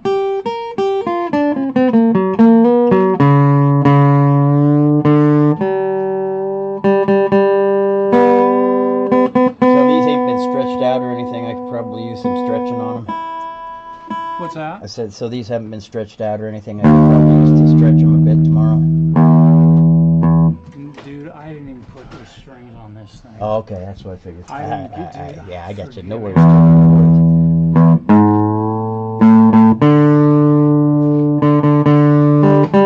Man, when you showed up, I forgot, dude. Yeah, I it's all good. completely. I thought about calling you earlier and making sure, but I never do too stuff busy. like that. I can't believe I did that. It happens, dude. It happens. But you don't have to worry about getting it in perfect tune. Then I'll take care of it, bro. Yeah. Okay. I'll make the roadie do it. Here, this is yours, bro. What's that? Oh yeah. That. Take that. You sure, man? Yeah.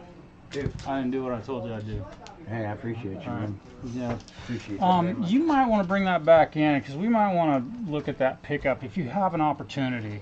Yeah. Because that pickup is acting weird. I'm not Okay. comfortable with that. And Right. I think I'm going to talk with Stu. I think I can cut a little bit off the end of that and get it to sit properly in there. It just doesn't seem like it's it's like the B string is really loud, and when I was tapping that saddle, it's like right at that E string, right next to it, bang, it gets loud. It's like the Right. very end of it's kind of Yeah. numb. Like I said, to me, it felt like it had a tone issue. Yeah. It was real sharp up top and all the way through, but then when you got to that high E, that Yeah. high E was kind of like, ooh. Well, and the string action now, when you play that thing, you probably almost immediately notice a difference. Right. On those treble strings, they are lower and like way Good, better. because I'm actually tomorrow is going to be I'm going to be using that register up in that area, Yeah. so that will be You're not going to be working as nearly as hard. right so on. Good, good, if good. you have an opportunity, please bring that thing Right down. on. All right. I will. I'll do it, brother. I All right, appreciate you. Take care. All right. All right. So. Yeah, busy boy. I love being busy. I love being busy. You got to treat people right, right? That guy was cool. He brought his guitar in today, and we found some trouble with it, and then I got distracted, and then I got onto another thing that I forgot about his guitar. I literally forgot to do it. I'm not usually under that kind of pressure, but yeah. All right, so what was the chord that you guys chose? I thought I saw an A sharp 9. So I don't know if you're talking about A major with a sharp 9, which would be kind of a terrible chord to play first because I can hear it already. Let's see. Let's check our tuning once again, and then we're going to have this thing play a chord. All right?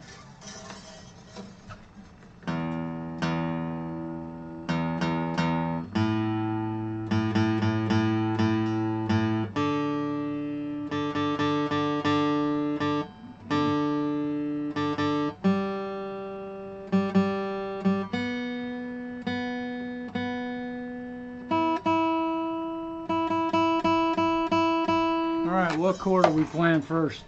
I can't go back. Alright.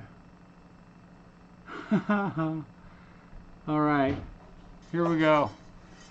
I thought I saw an A with a sharp 9, so we'll do that, Mark. Here we go.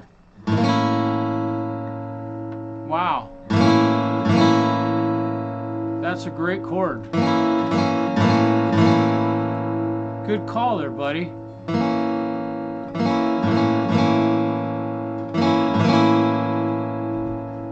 It reminds me of the last chord in Mama's Broken Heart.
Athleticism. That is the name of this song. Pay close attention. The musicality in this is extraordinary. Written by Dr. C. Cacophony.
This thing feels great.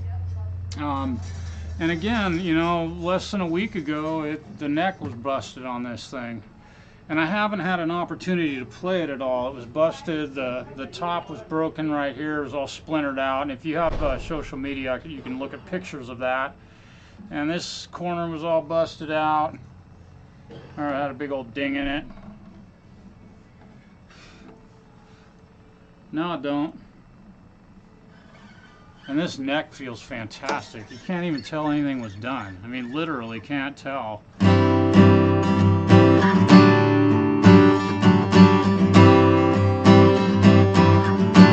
these 13 gauge strings, I am not used to playing.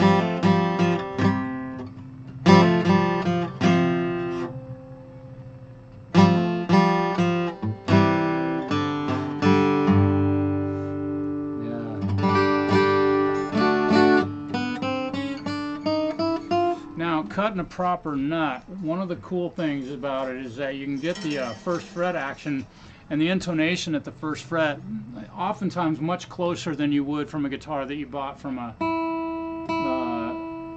that's off the line at a factory. Now I'm going to see, so this is, it's telling me that that note is E perfectly, and then I fret an F note and it tells me that's F. So we'll point you down at this direction. We'll get you down a little bit closer. This is something that, you know, if you feel like you're having tuning issues on your instrument, or my guitar goes out of tune, it's not always because the guitar goes out of tune, it's because your first fret action isn't correct.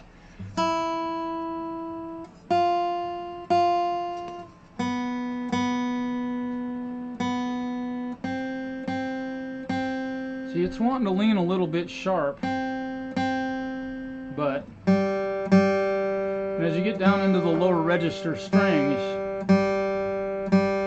they will oftentimes they will get sharp, and I'm gonna guess that the A and the E string might do that, but this is where having somebody build you a proper nut and cut it properly and get it to the right height. This is a big reason why people say my guitar doesn't. Wow, even that A is still.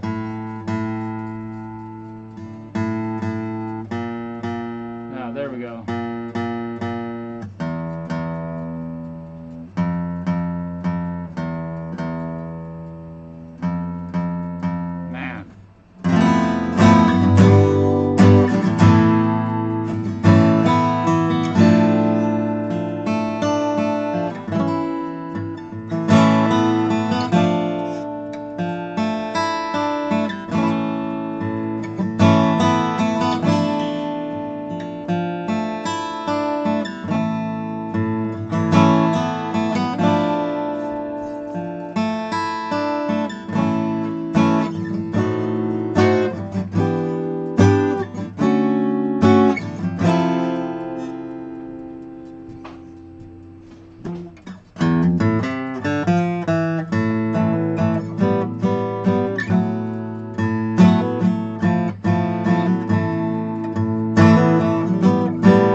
think he's gonna dig playing this guitar. It's a good old friend to him, and it got broke, unfortunately, and now it's not broke anymore. Very cool to do something like this. Let's see. So, anything else that we did on this guitar? Oh yeah, we put new ebony end pins in it. The end pins, or the original end pins, are these, and there's only 5 of them. So here you go. These are the original end pins. They're plastic, and there's only 5 of them. And I figured, as good of a guitar player as this man is, I'm not going to put plastic end pins in the guitar, and I'm not going to just find a replacement one that won't match these. So I'll send these home with him, of course. If he wants to use them, he can. But I felt like ebony was a good move, and they're easier to get out, and they fit really nicely. And then another thing I did for him was put a ebony end pin in on this, and I had to file that end pin down. Oh, and I think he wanted me to put a strap button on this. He did. I got to put a strap button on this. I got to do one more thing before. Oh, look at that. It's already after 6. I'm supposed to go home right now, but I'm going to finish this guitar for this guy and then clean my bench. And then I'm going to eat something, but I got to put an end pin on that, or a strap button on this for him. All these things keep coming back to me, or I forget, and then I remember. Forget, and then I remember. Let's see, that has gold. This has gold hardware on it, so that means we need to put a gold strap button on it for him.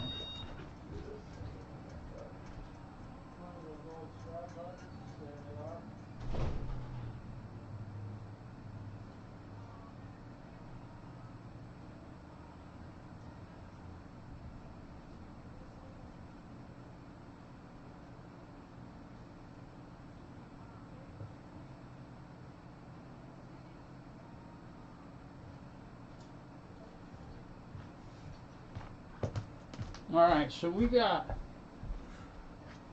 just gold. I keep gold, black, and chrome or nickel, basically colored strap buttons in stock, just for this very reason. All right. Let's see.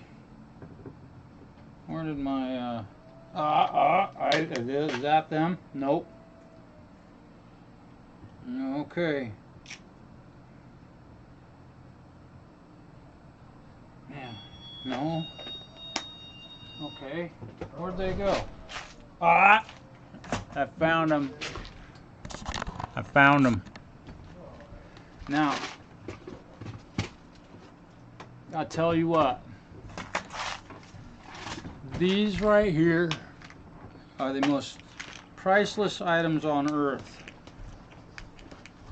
Yeah. In fact, I've got to flip my brother some shit tonight for these. This right here is the most priceless item on earth. I'm being dramatic, by the way. Not melodramatic. Dramatic. I feel like I should start crying or something, you know. Super dramatic. Let's see. And this is the right drill bit size. Oh, hell yeah, that is. Okay. So now I get to drill a hole in a perfectly repaired guitar. I love it. I love it right next to as much as I love hitting it with a hammer. Hammers are fun. Hammers are the best. We love hitting guitars with hammers, right? Alright, so here's how I like to do strap buttons. Now I pick the center point between the top and the bottom of the guitar. Right? I measure it to the precise point of centerment. Ooh, almost scratched this thing. Ooh. Never use a power tool on a guitar. There we go. Ooh. It's amazing. One time I was drilling one of those and I hit metal in there. It's funny. I didn't realize it, but the neck was bolted on from the inside. Yeah, like most of them are, but okay, so now I've got my priceless piece of priceless material on there. All right, and then here we go with the this is what another thing I like to do when I'm putting strap buttons in is a little bit of Loctite, just a tiny amount, because it kind of helps lube the screw when you're putting it in, and it helps keep it from spinning out, which is what it's supposed to do most of the time. All right. See, so I drilled that hole perfectly between the top and the back, and then I got my perfectly positioned strap button, and now I'm perfectly tightening in this screw. Boy, she's tight. I drilled that hole perfectly because this baby is tight. Oh boy. Oh yeah. Oh. Oh. Oh yeah. There we go. I love it. Ah. Now she'll be in tune, right? Yep, that helped it stay in tune better.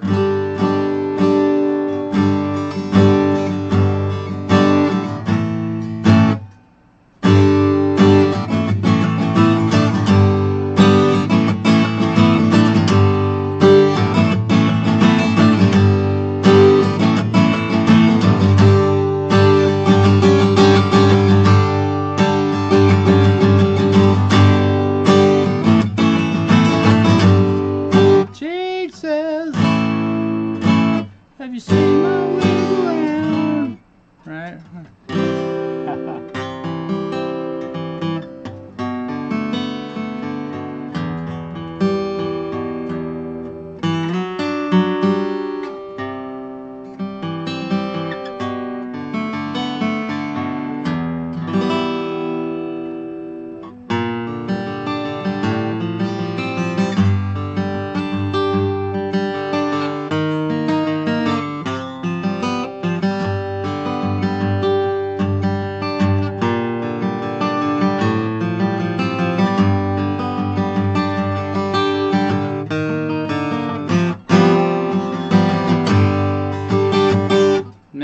This thing plays really nice. I'm not a fan of the 13 gauge strings, but I don't usually play. I usually play 11s on an acoustic guitar.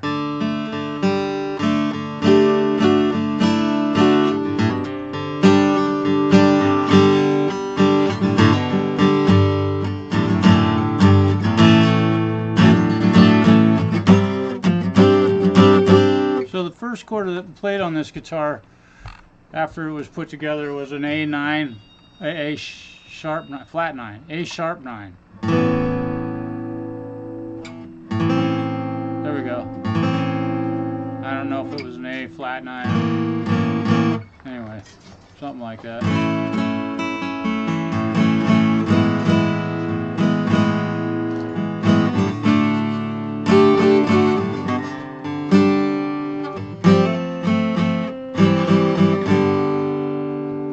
It's done. Done, just like that. Oh yeah, and then we fixed the machine head. This machine, that's where it took a hit. This is what broke the neck right here. It broke this thing out of here and really made it look kind of wonky. And I colored it pretty well. It looks a lot better. I had to fill the hole. Alright. Well, I'm going to have to call this guy and tell him his guitar's ready. The bottom room. I'm going to leave. Do you want me to lock just the bottom lock? I'll lock it up. You'll lock it up? Yep, indeed. I gotta clean up, man. I'm going to be a little bit. So I'm going to go out the door right now. You want me to just do the lock the handle? Sure, that's All right. fine. I got to go grocery shopping. Okay. And you have a great week. I will. And I'll see you on Wednesday. This sounds good, man. Have a great weekend. If you need anything, call me. You know where I'm at. Perfect. I'm walking distance. Yeah. Alrighty. See you later. Have a good night, buddy. And you don't need any shops, right? I can walk it up. Yeah, I'm done out there. Man, this thing is nice. Really cool guitar. It's a fairly inexpensive Yamaha, but it's a solid top and solid back and sides. And let's see, for crack and top, smooth out rough edge, strap button for neck and bottom. Yep. So I'm not sure if this is better than the day it was made, but I'm more proud of it today than it was the day it was made, just 'cause. Why not? Oh, so now what I get to do, I knew I was going to be here for a while longer. Now I've got to put the real strings on it, because I am not going to send this home with this particular set of strings on it, because all that work that I did on the nut, those strings are only going to break, and I guarantee they will break within minutes of him getting the guitar home, because he's probably going to sit down and just bang the hell out of this thing, because it's such a sweet little guitar. And I think it's a really good friend of his. I don't know how sentimental it is or all that, but he seemed pretty sentimental about it. He's like, God, I'd sure love to play that one again. So I'm really glad to have helped him bring his guitar back to life. So now here we go. I got one more thing to do, and I'm working a little late tonight, which is fine because I want to get some stuff done. And I got another Gibson that I've got to get to, and the sooner I can get these gone home, I can dig into that Gibson. So let's do a string change real quick, and then we will call it a day. But before I do that, I'm also going to clean up a little bit, because my bench is a friggin' mess. It is a mess. Okay, so I gotta get all these nut files. 1026, let's see, it should be not that one. 1336, there we go, and then there should be a something in 46, there we go, 1746. There's my 10 gauge strings to use that set of, there you go. And then you got to combine a set of these things to make a set of 13 gauge acoustic strings. Acoustical kind of guitar. Alright, so let's put this away. So how many sets of strings have I put on guitars today? Well, let's see. 1 so far, which is unusual. I probably average, on average, probably 2 sets of strings every single day of the week. That's if I count putting strings on my own guitars. Probably 2 sets a day. We go through a boatload of strings. You'd be astonished to know how many sets of strings we go through. Okay, there, I got that all kind of picked up. And I got that kind of picked up. Okay, I just had to straighten up just a little bit because, man, this is getting out of hand here. I was worried I was going to scratch somebody's guitar. Oh boy, that'd be bad. Okay, so there's that. And let's put my favorite pencil away. And the greatest tool in lutherie right there, popsicle stick.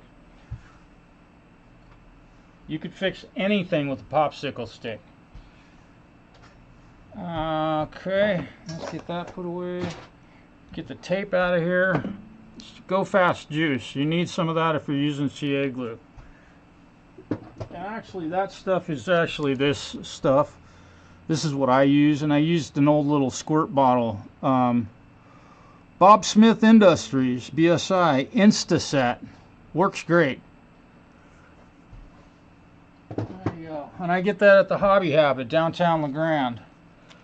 Let's see, that's his, and I also get these at the Hobby Habit in downtown LeGrand. And if you're going to use super runny CA glue, by all means get some of these. Because you can thank me later for saying that. Again, I've done it.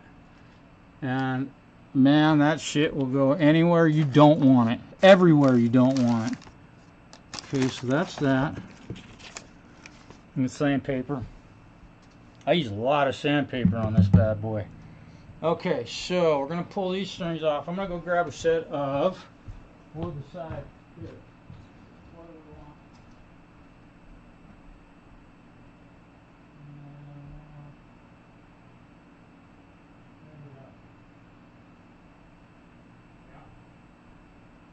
Here we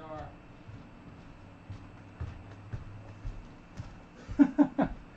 You know, it's funny. Check out the string gauges. This is an acoustic set of strings. Now, I'm curious, man. I'm curious to those who might be watching. 13, 17, 26, 34, 46, 56. Is that a medium set of guitar strings to in your world? I am really curious. Hey, Tim. Mark, you're still here. Hey, brother. Preston, welcome, brother. And many vibes. Let's see. All right, you tell me. 13 to 56 is a medium set of strings. Good Lord, what are they? What's a heavy set? And who would use them? All right. We're just pulling these kind of wanker strings off. In fact, I also want to do this real quick. I'm going to clip the ends of these off, I think. Did I put my snippers away? No. There they are. I threw my snippers on the floor. So here's a sacrificial set of strings. Unfortunately, but I've worn the crap out of these things. 13 to 56 is a medium set of strings, really. I mean, because I think they're way too heavy. See Ray Vaughan's side, yeah, that's what he was using. But this is on an acoustic guitar, even. Okay, so I've got a couple things I got to do before I put these strings on here, and I don't want to forget. Now I've tightened up all of the hardware on the headstock, so that's all in good shape. Tightened all the screws, plugged a couple of holes in the headstock and re-drilled the screw holes because the screws were all stripped out. I think on only 2 of them, which is unusual. Usually acoustic guitars they're all stripped, but because, you know, of course that's a Arnold Schwarzenegger moment. And I'm putting all these new, I think I like ebony end pins, and I've filed them all down so that the ball end pushes off of them so they don't get stuck on the end of the pegs, which makes a guitar sound terrible. And sometimes if you wonder why one of your strings on your guitar sounds a little off, like it's quieter than the rest, I almost guarantee you, especially on an acoustic guitar, that that ball is stuck on the end of your end pin. Did you ever think about something like that? Something that small and minuscule could cause such a problem. My B strings just started sounding terrible right after I put brand new strings on it. Dude, how many times have you, it's like my brakes don't work and I just got them fixed. Aha, there's a problem. 10 or 11 electric sets. Yeah, I can understand that.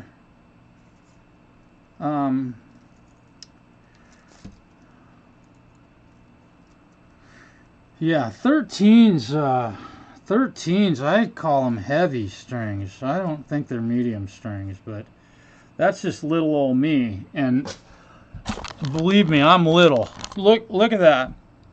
I mean, well, aside from my huge pectoral muscles, right? Okay. So, let's do a really big quick cleaning.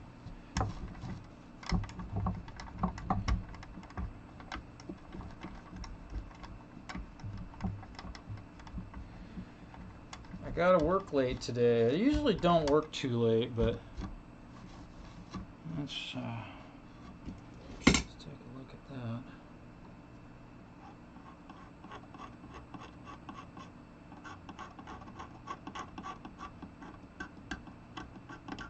I'm just making sure to get all any extra CA glue that I left on here off of the guitar, just so we're down to bare wood. There we go.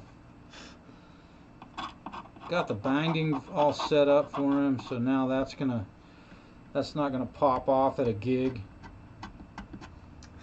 I wish you guys could hear this guy play guitar.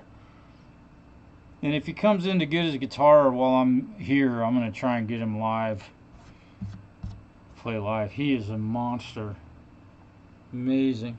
Bluegrass mostly, and blues and stuff like that. But man alive, he's great. Okay, there's all that. Okay, so I gotta oil the fingerboard. Here we go. Alright. There we go. I didn't oil it yet because I had all that work to do on the nut. And I knew I would get all that powder all over the fingerboard. And I was going to have to clean it off, which would possibly clean off the linseed oil. So, yep, there we go. It was ready. I cleaned this neck. It looks so nice. Beautiful piece of rosewood. I think it's gorgeous. It's got some really beautiful grain. I wish you guys could really see this. Unfortunately, those webcams do not do this stuff justice. I don't have a real nice camera here at my shop that I shoot videos with. It's just I think it's a C1080, or it's not a 920, it's a 1080. But it's a Logitech. Really affordable camera. Boy, they were hard to come by during the pandemic. I'm glad I already own some. I joke. They were. It's truth. Everybody and their dog needed a, well, including their dog, also needed a webcam so they could talk to their mom, right? Okay, now also let me get a new. Let's see, here it is. Yeah, here we go. Let me go ahead and do one last spring cleaning on this thing. All right, let me put the camera up here a little bit higher. Hopefully that's a good view. This big old gap right here is now gone. Yeah, it was a big old crack. Oh, that looks so nice. There was a little discoloration because the crack and then the guitar sat for a long time, and I think that some dirt and dust got underneath the finish, unfortunately, and so it discolored the wood right here. I can only assume, because it was a pretty intense crack.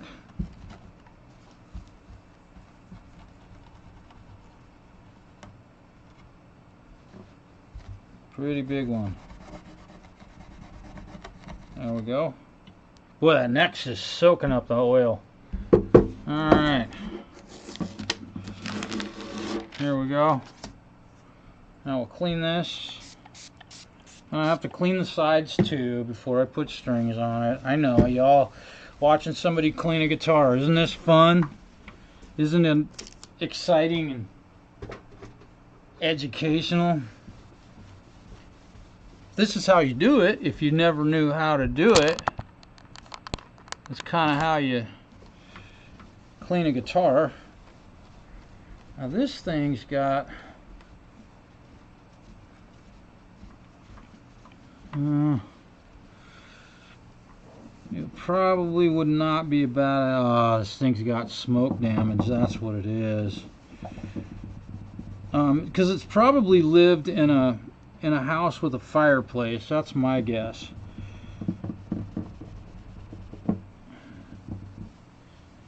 Wow.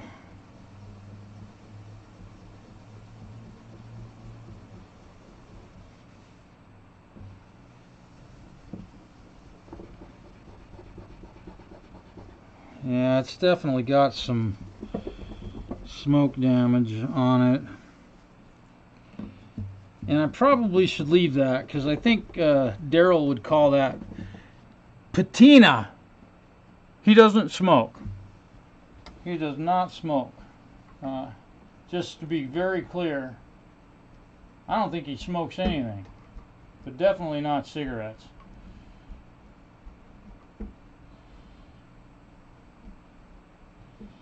Alright, there's that. And one other thing I want to do is I'm going to take some of the linseed oil from my rag and I'm going to put it on the back of the neck here where my repair was done. In fact, I'm going to cover the whole neck with linseed oil just to kind of rejuvenate it.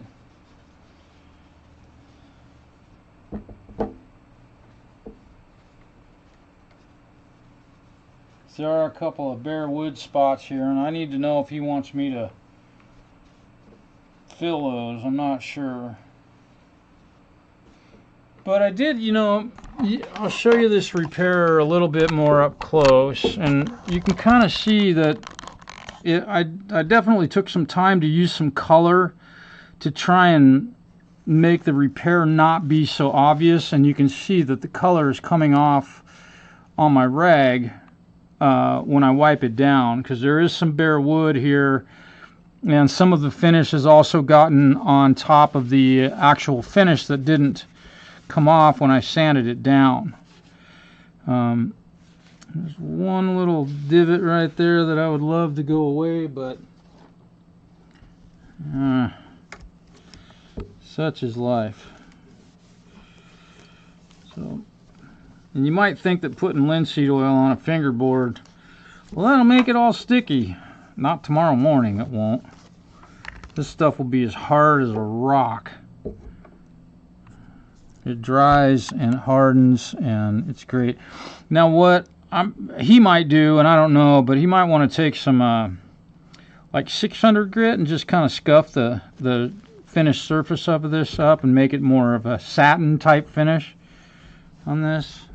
If it was mine, I might do that just to kind of make it all look the same, but I'll leave that up to him. I think he knows how to work with wood. Alright, here we go. Let's put some 13 gauge strings on it. That was everything? That was everything. Let me make sure. That was everything. Everything. Cleaned it. Polished it. Oh! Nut sauce. I'll do that here in a minute. Where's my nut sauce? Where's nut sauce? There you are. Gotta put some nut sauce on her. Just because it's a brand new nut, and I want to put a little lube in there so it doesn't just immediately go out of tune for him. But it held tune really nicely. I think the guitar held tune for me today when I was playing it pretty darn well. There we go. Big old monster strings, man. These are big bad boys. Here we go. Oh, let me get my see if I can drop my stuff all on the floor. I gotta drop everything on the floor first. Here we go. Let's move the camera up a little bit so you can kind of see my... That's the second set of strings I put on this guitar, probably, since the stream started, right?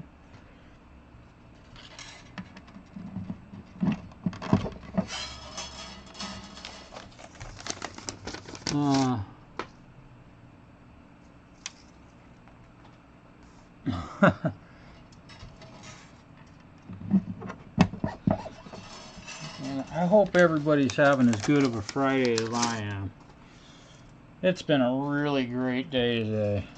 I'm really glad getting this guitar done has really definitely made my day. And actually getting to play a chord on it for the first time in who knows how long. I did take photographs of it, but not too many. I just kind of dug into this one. I wasn't really planning on doing a lot of, publicity about the work, but I probably should have shot video of the whole thing. But basically I have now, right? Oh, yeah, we're gonna do this. Here's how I do, this is how I do nut sauce. Okay. Get the string started, right? I got all this slack. I'm going to take up a little bit.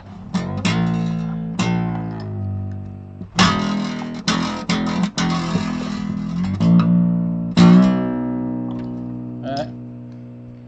Then I take the nut sauce, stick it in there.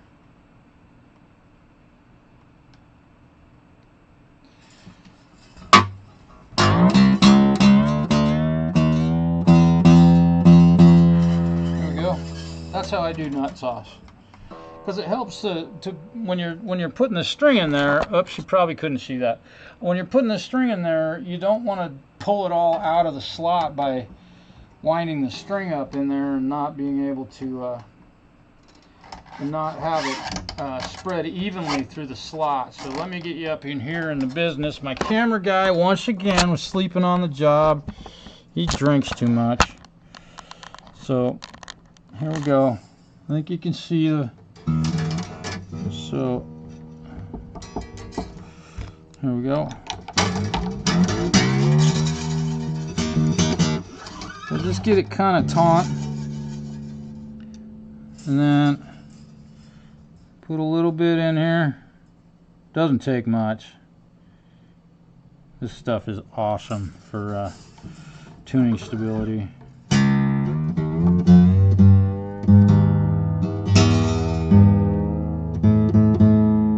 It's nice and spread out in there. 2 wraps.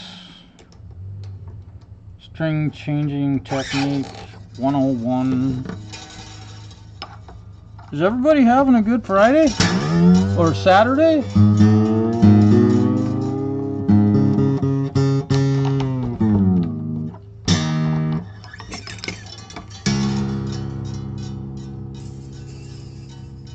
I know it's Saturday for some of you time travelers.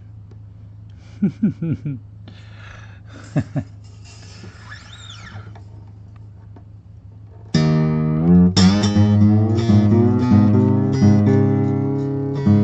wonder how close I am. Am I even remotely close? I'm just tuning by ear. A half step off like usual. 1, 2. Over the wraps, and then we tighten her up.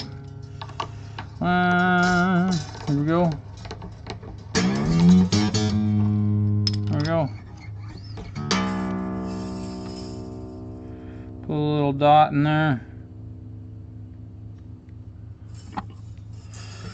Again, I like to do this because now when I tighten the string, it pulls the nut sauce all the way through the slot. Now keep in mind though that this back side of the slot is cut at a pretty sharp angle, so only about, I would guess, less than 1/16 of an inch of that nut is actually making contact with the string.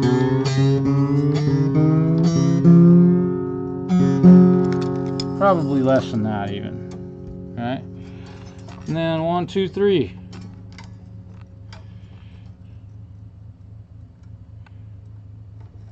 Alright, there we go.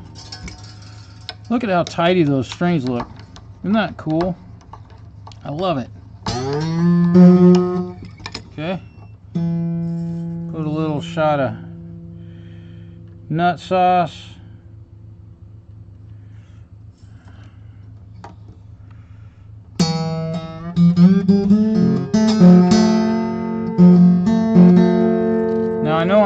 step flat, but I'll get it. 1, 2, 3.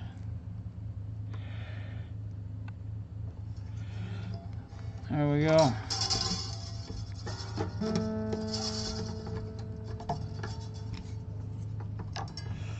Push the guitar.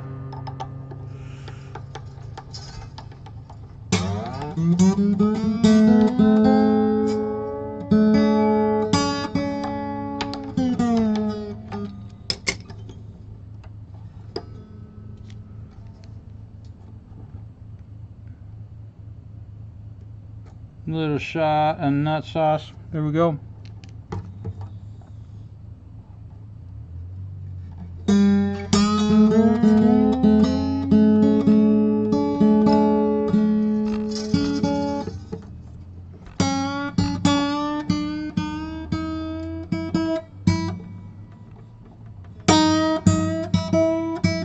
Now I'm stretching the string, so I'll give you that whole process again. Seems like heavier gauge strings, they hold tune really well and they don't stretch nearly as much as lighter gauge strings like 10s or 12s or 11.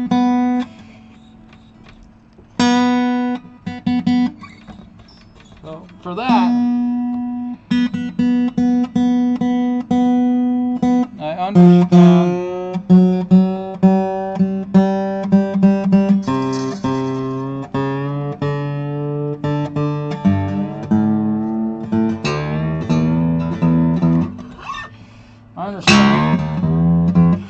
I understand why guys put 13s and record rhythm parts in the recording studio.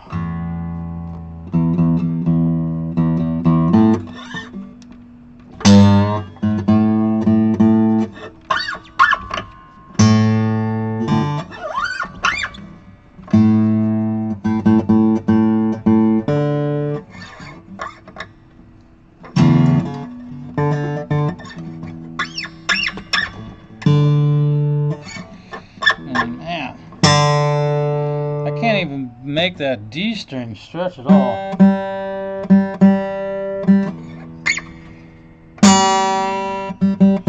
The G string is moving quite a bit, so we'll give her a little extra love.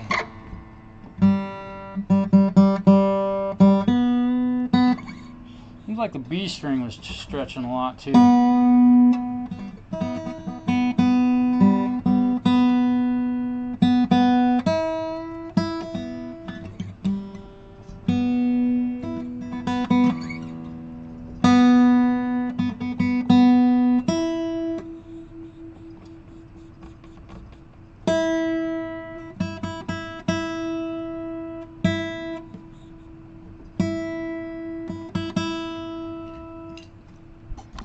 Alright, one of the last things I have to do, put the wooden, let me clean this before I put this back on here. Shame on me. And look at that, it's trying to break because Arnold Schwarzenegger the screw in there when they were putting this back on the guitar. Man, only turn screws until they stop turning. Man, so much stuff gets broken for unfortunate reasons. Yeah. Once it stops turning, you're done.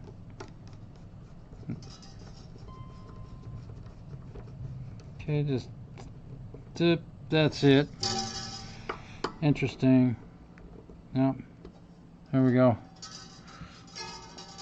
And unfortunately, one of these screws doesn't actually hit any wood on this side, but it does hold taut in the nut, or I should say in the headstock. So I'm going to go ahead and put this in there the way it came out, and we'll call it a day. There it goes. Look at that. Nice. There it is. All right. There it is.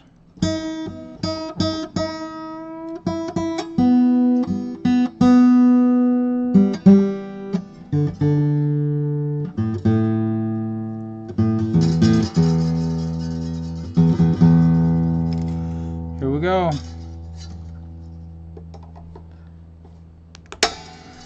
She's done. She is done, ready to go home. I hope Daryl likes this thing. This is actually a pretty cool guitar. Not a terribly, expensive guitar or anything like that. I don't even think he likes playing expensive guitars. I mean, if you handed him a Les Paul, he might like gag. Why'd you spend so much money on? I don't know. When he opened up for Greg Koch, and he did, he and his brother were the opening act for the Greg Koch show that I watched up there at his club. He was playing a nylon string guitar that we sold him, I don't know, a year before he played that show for $100.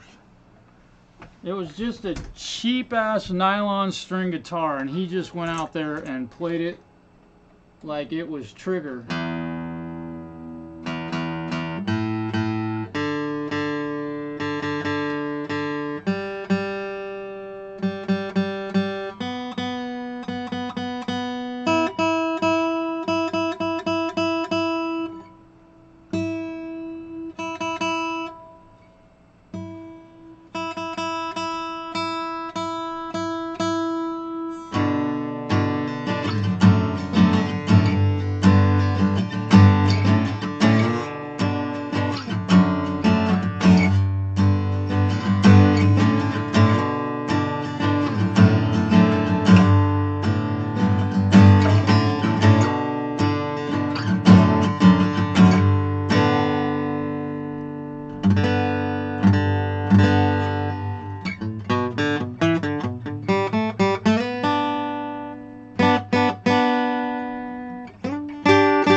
Play that clean.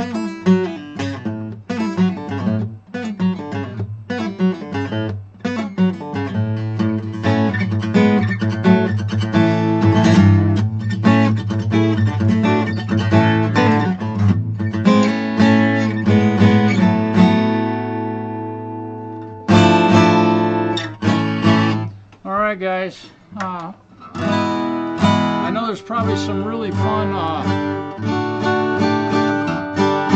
Probably a lot of really fun conversations going on in the chat, but I have to send you all home. Go home.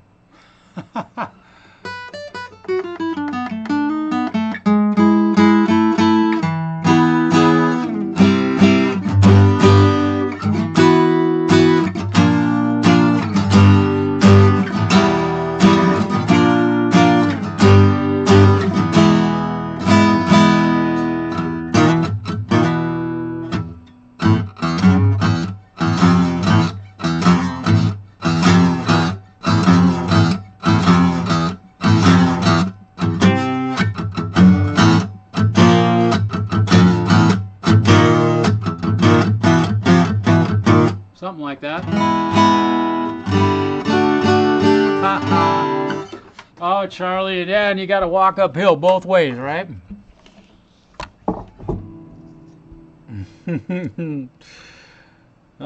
Thanks you guys for hanging with me today. I had a really fun time, and Really enjoyed working on this guitar, and you got to join me in my celebration of finishing this one up. It was broken really badly, and it looked terrible, and now here it is in all its glory. It's just a, you know, not a terribly expensive Yamaha guitar, but, you know, this was this guy's gigging guitar for a long time, and it got broke. Here's a repair. I mean, you can barely see anything on that, and here's a crack, and then here's the repair on the neck one last time. Yeah, beautiful. Here it is, back to life. I love it. Daryl, have fun with this thing. Thanks you all for watching. Let's see. Be sure to subscribe to Charlie. Subscribe to Zach Thong, even though he doesn't play much. At least I don't see him. And then Mark Dennison, One for the Road. Yeah. Thank you, Mark. I appreciate that. Mark, I don't know if I've met you before. Maybe I have. Maybe I have. I don't know. But thank you for dropping by. Yeah. Charlie, Preston, all you guys that were here today. Mr. Rock even popped in for a little while. That was cool. Mark, subscribe to Mark Tanner's channel if you haven't. So, thank you guys for tuning in. Peace. Have a great evening. I know I will. I'm about to go maybe buy a beer and make a phone call.